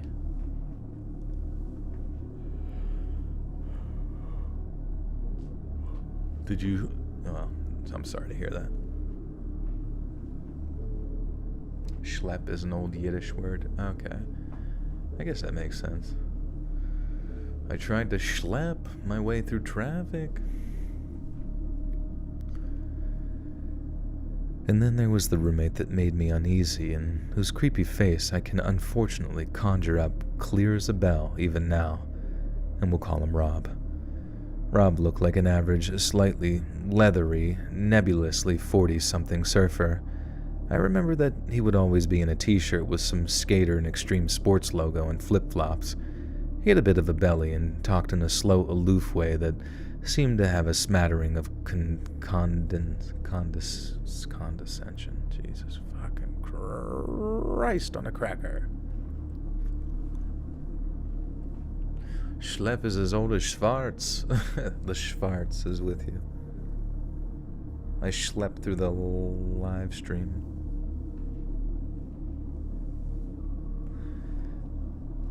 The Schlemazel.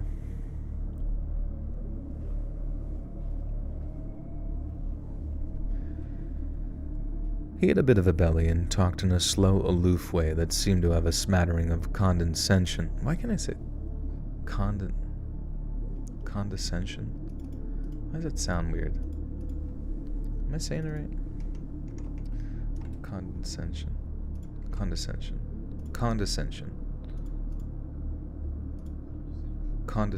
I don't know, it just sounds fucking weird.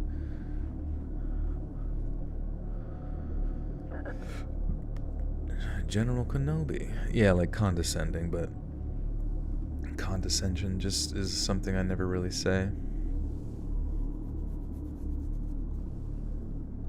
Like he's being condescending, yeah.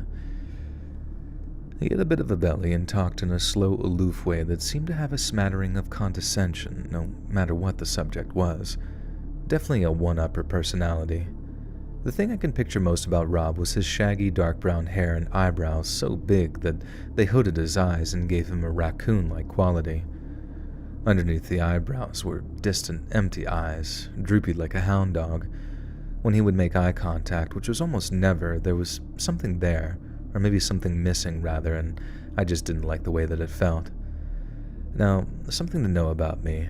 I was pretty easy to get along with in those days. I still am affable, but I was akin to a polite Labrador back then. I was enthusiastic and full of joy. I'm not sure if that bubbliness got under Rob's skin or what, or if he was just a sadist. I was always nice to him and as considerate as I could be in their house, but regardless, there were 2 occurrences that left me chilled and thinking, WTF did I do to this person?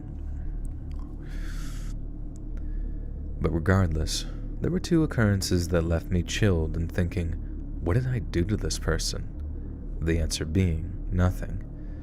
Someone had the idea one night to go bowling. We piled into Rob's VW van and took off for the bowling alley.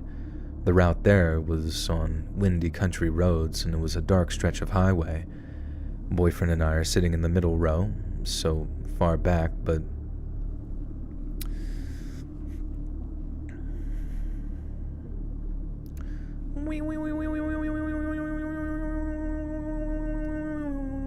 Okay. Boyfriend and I are sitting in the middle row, so far back, but not by a huge stretch. All of a sudden, I felt the van getting faster and faster. If I had to guess, I would say that it was going 65 to 70 miles an hour. I hate reckless speeding and I'm a bit of a baby, but I tried to keep it cool. However, when he jerked the car around a sharp curve, I gasped and heard him laughing, seemingly at me. "Hey, would you just slow down? You're kind of freaking me out," I said, loudly over the thumping stereo. My tone was still friendly, but serious and obviously nervous. He turned up the volume on the radio and accelerated the van. My heart was slamming and I was really scared. I got the impression that he was going faster because I was scared. I yelled at my boyfriend, make him slow down, because he was the one who lived with this maniac. Boyfriend yelled a few times, half-heartedly, and I could tell that he was embarrassed by the fear. He drove a sports car at Mach speeds and loved racing. Finally, after I cried out,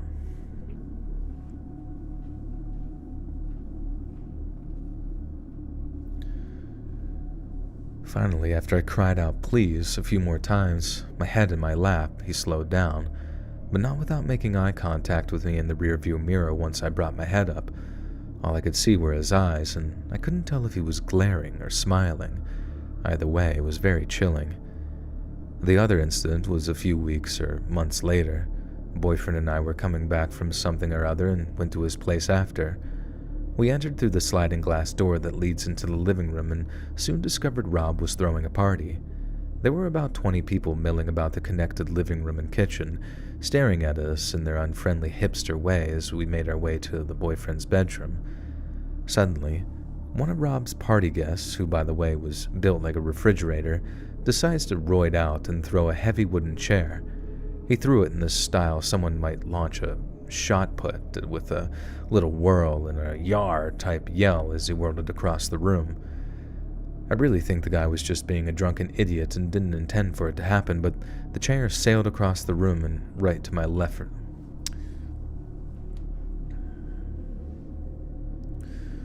Schleppies. Young schleppies on the track.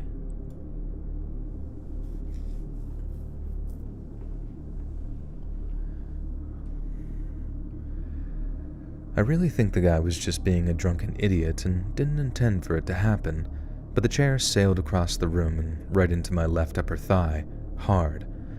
I kind of yelped with pain and surprised and crumpled to the carpet, my hands over my thigh. If not for the blaring music, it would have been silent as no one said anything. Even the guy who threw the chair just stood there with an unfixed gaze like he was trying to see what or who he hit. And then I looked at my boyfriend's roommate. He was smiling, and this time I could see his mouth, and he was smiling. It wasn't a maniacal Cheshire cat smile, but a smug, satisfied smirk, mixed with utter contempt. I remember that his nostrils even flared as if though he was unexpected.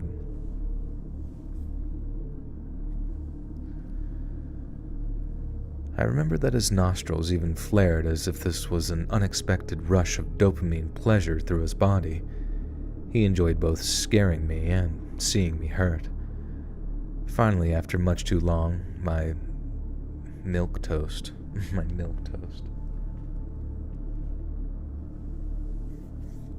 Why does no one know how to use exposition?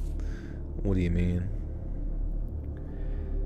Finally, after much too long, my milquetoast of a boyfriend whimpered, "Are you okay?" To which I said, "No, help me up." Admittedly a little testy. My eyes were watering with humiliation at the situation, the bone-deep radiating pain, everyone just staring at me, and this man I barely knew feasting his eyes on my distress. I got out of that relationship Cheshire, I don't really care. You never heard of Cheshire? I got out of that relationship not long after and felt so relieved to never have to go back to that toxic vortex again.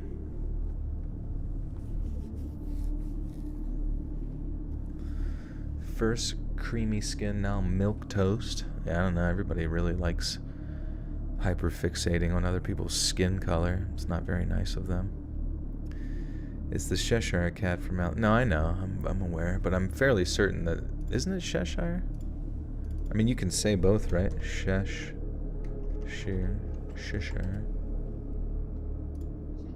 Cheshire, Cheshire cheese, Cheshire cat.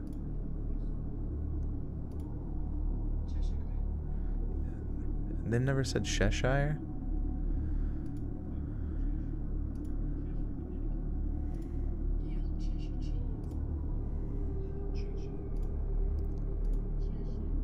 Oh, I guess it is Cheshire. Damn. Cheshire. How far back was Cheshire? I guess I always heard it Cheshire. Like, yeah, like Worcestershire Shire sauce. The Cheshire sauce.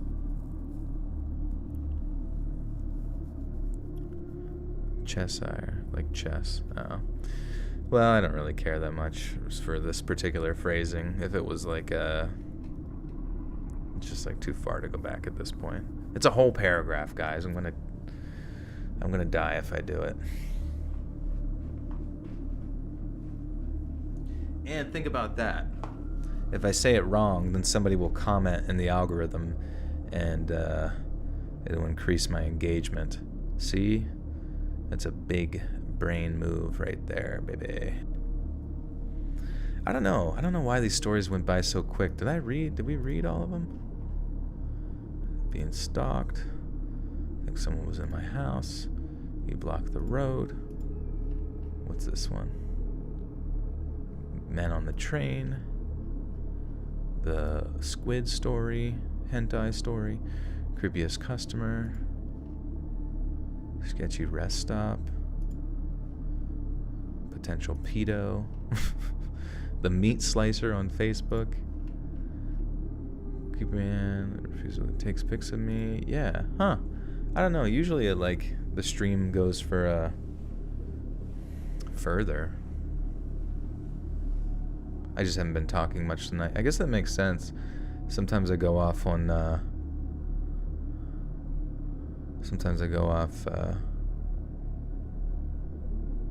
on quite some tangents.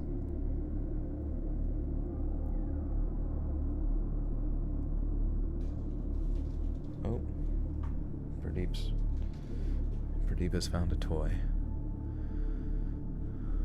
A milk snake.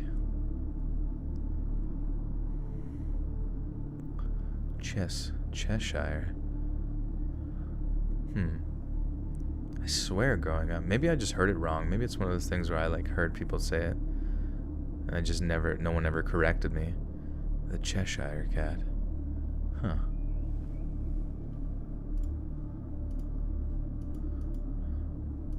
I'm just going around saying every word completely incorrect. Yeah, I didn't really have many tangents to go on tonight, to be honest with you. Sometimes I wish there was like something like in these scenarios. I'm excited. Robin is working on our TikTok screen / YouTube. I go off on Overwatch, yeah, sadly. That's kind of funny. Somebody the other day like made a good point where they ask you what you like to do, and you know the first thing you might say is like, oh, I like to hike or lift weights, but like it will never like occur in my mind to ever tell someone like earnestly in public that I enjoy playing Overwatch, even though I spend far too many hours in that fucking game. And I think it's mainly because I really don't enjoy the game. I don't think I enjoy that game. It's just like more of like a strange sort of like dopaminergic like obligation.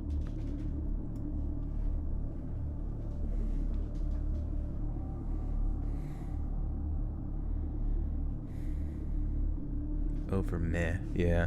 I don't even know. I guess like to be honest with you, I feel like single player games are like superior.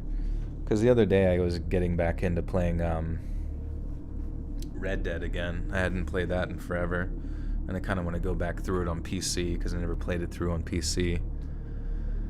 And it's pretty fucking awesome.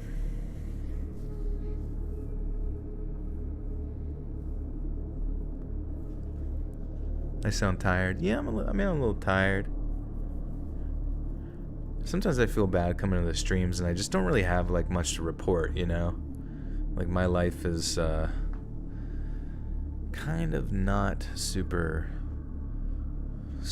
cash money cool. I'm not, you know, going off on Playboy helicopter rides, which I know all of you would love to hear about. Thoughts on the Dead Space remake? It was pretty cool looking, you know. I played a little bit of it, but I feel bad because I refunded it because, I don't know, it just didn't really... I beat... It was one of the first horror games that I beat back in, like, 2008 because I was so scared of playing horror games when I was younger. I just didn't enjoy the experience of, like, just horror. But it was one of the first ones I actually played all the way through, and it felt very, like, a novel, fun experience back then. But playing it now, like, to me, updated graphics are neat, you know? That's all well and good. But whenever the gameplay itself doesn't really feel too much more evolved or really all... Because I felt like all I kept doing was just, like, shooting their limbs off and then stomping on their head. Shoot their limbs off, stomp on their head. Shoot their limbs off, stomp on their head. And, I don't know, it just didn't really feel like too cool. Qbert sounds fun.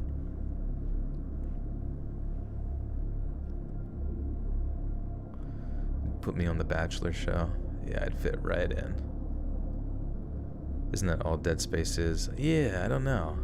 It just got kind of repetitive, and I'm like, I'm not really... Even with all the cool atmospheric shit, it's just hard for me to get too stoked about it. Let me read this outro real quick, if you guys can think of something cool for me to say at the end. Maybe something funny. Have you played Spider-Man Remastered? I was playing that. I remember I did have that on Steam. I should re-download that. That was pretty cool. I remember I kind of had some trouble with the controls for some reason, mainly just because I was just button mashing, but... Say something in Spanish? What should I say in Spanish?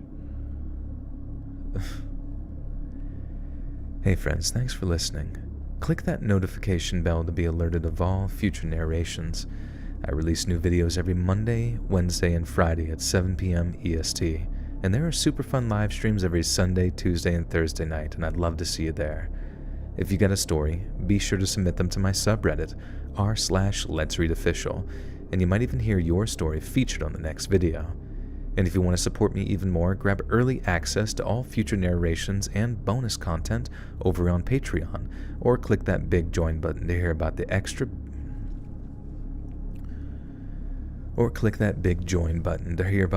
perks offered for the channel. And check out the Let's Read podcast, where you can hear all of these stories in big compilations and save huge on data, located anywhere you listen to podcasts. All links in the description below.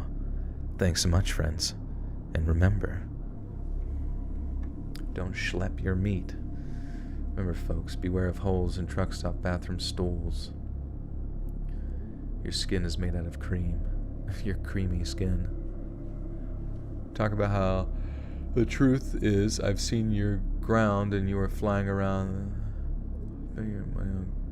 exotic fish, 4th gear, 7,000 gallon tank. Dude, don't criticize my 7,000 gallon tank, man. That's how much water I need. Those fish are free roaming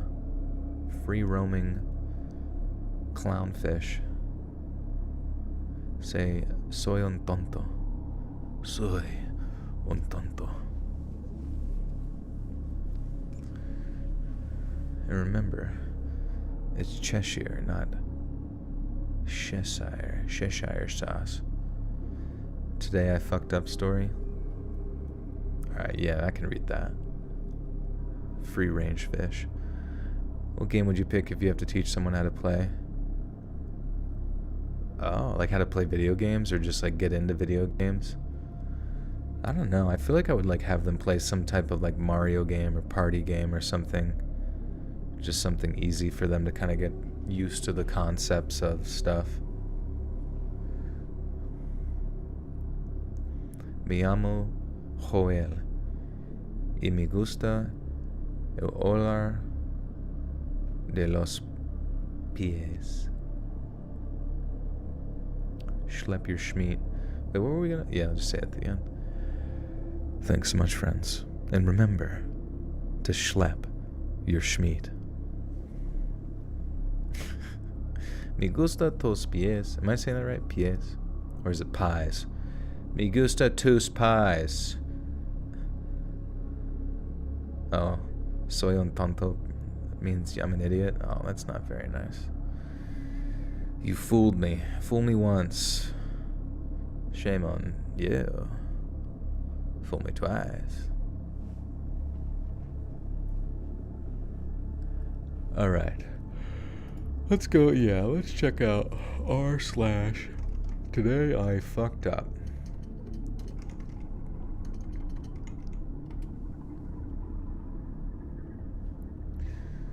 Today I fucked up by choosing the wrong guy. Alright, so I can actually move the microphones around now because of... We are free. Free! We are free! Yes, yes. Absolutely free.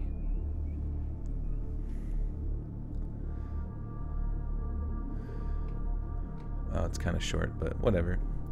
Last night, my girlfriend, 28, and I, a 30-year-old male, had our first threesome with another guy, 22. We interviewed several candidates before making our final decision. It came down to a man in his mid-30s and a dude in his early 20s. My girlfriend preferred the older guy because he had more experience, and he naturally had the alpha male energy she was normally attracted to. I leaned more towards the younger guy because he seemed less likely to become my competition and leave me feeling insecure about my manhood or some shit. What? If that's what you're fucking thinking about, why are you doing that in the first place? Why are you allowing that into your relationship in the first place if you're worried about feeling insecure? Jesus Christ. God, guys on Reddit are like the world's biggest losers on planet Earth. It's so embarrassing. My girlfriend and I did what mature people our age do and played rock, paper, scissors. The winner would get the guy they wanted. I won. We got my guy. The 20-something-year-old Gen Z. Jesus Christ. Like, of course, leave it to a Redditor to, like, reference, like, somebody as a Gen Z.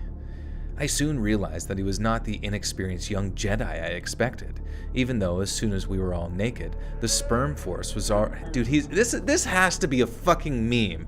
This has to be a fucking meme. There's...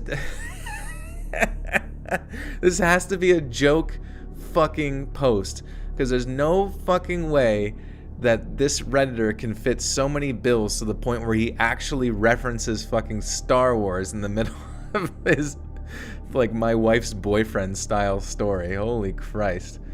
Alright.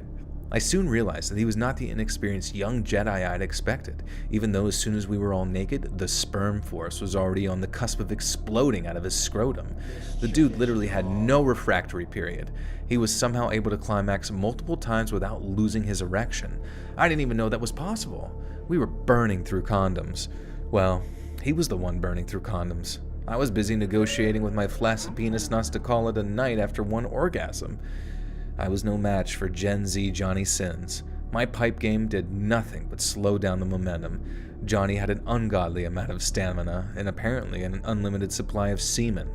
He eventually tapped out because my girlfriend was forced to tap out due to overstimulation and soreness.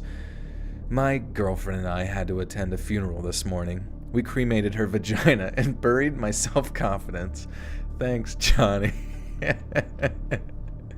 Jesus fuck, dude. Hey, Jackie Chan with the 5 says, if in a game, schlump, and haven't played yet, original Deus Ex is still one of my top recommends. Not because it's cool, because it is amazing. Oh, thank you, Jack. Yeah, you got the profile picture for it. I see that picture a lot, actually.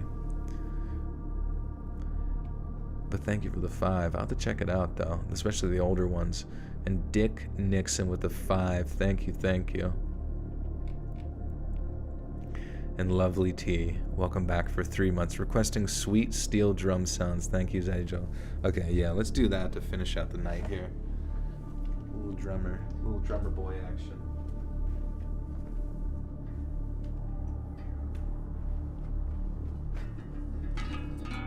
r/losers. Nah, that has to be a fucking meme. Like, nobody writes a story like that and like fits, like unironically fits that much of a fucking cuck like bill. But either way, I kind of hope it's true too, just so that we have something to base the memes off of. All right. Is Johnny available? Is he available for next Thursday for me and my wife's boyfriend?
Penis. All right. How's that sound on the microphone? I was like kind of semi-worried that it was like blow out your ear balls, but pretty schmood. That's good. Gonna be your personal assistant. No pay needed. Sure. Joel, you have a smaller one you played once before. What's that one called? It's like a little, almost like mini xylophone, but like for your fingers. I forget what that one's called. For your fingies. Oh yeah, I was just having a bit of whack at it there. But guys, thank you again for a good stream. That was a good one to end on. Something funny, kind of like lighten the mood there. It's weird how like, I don't know. I feel like we as humans like are, yeah, kalimba, thank you. Or the finglophone. The finglily phone here. But, yeah, I'm schlepping my steel. I'm schlepping my shit. I'm stroking my shit. But, yeah, it's weird. It's weird that our emotions are so volatile all the time to, like, just feeling good in the moment, you know? But it does really require sometimes just a little bit of fun to kind of pull you out of it, you know, and I feel like that translates into so many other things in life as well. Like somebody mentioned about breaking up, you know, maybe you just need your friends to, just need your friends to come get ya. Somebody come get her. We need her to go dance like a stripper. Drugs help too. Yeah, it's not too bad. But yeah, guys, thank you again. I will go ahead and get this up on Patreon here. It's only $1 a month for early access over there. You can also do a free trial. And then I will go ahead and get it up on YouTube. Same time, same place. Monday, Wednesday, Friday, 7 p.m. EST. Also be sure to subscribe to my newer channel, which is the same content but little bite-sized stories. It's called Let's Read Clips. So look that up. We are growing, expanding. It's a nice little thing for that quick 8 to 10 minute commute wherever you're going, the grocery store, work, etc., etc. If you need something on the ready. Hot and ready pizza, $5 footlong. But yeah, follow me on Twitter at Let's Read Creepy to be kept up to date whenever I go live with new streams. I'm usually live every Sunday, Tuesday, and Thursday, so I will be back Thursday night. I hope to see you guys there. I appreciate you guys being the most positive and awesome community in the YouTube realm. Keep treating each other well, because it's all we got, guys. Love is all we got. I know it feels good sometimes to squish a little fucking bug, but I appreciate you guys not stepping on my nuts. It's very kind of you. All right. And each other's nuts. All right, friends. Keep schlepping your schlurm and your schmeat.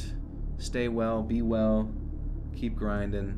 Keep trying. There will always be a better day tomorrow. I promise you. As long as you don't give up. Okay. Goodbye.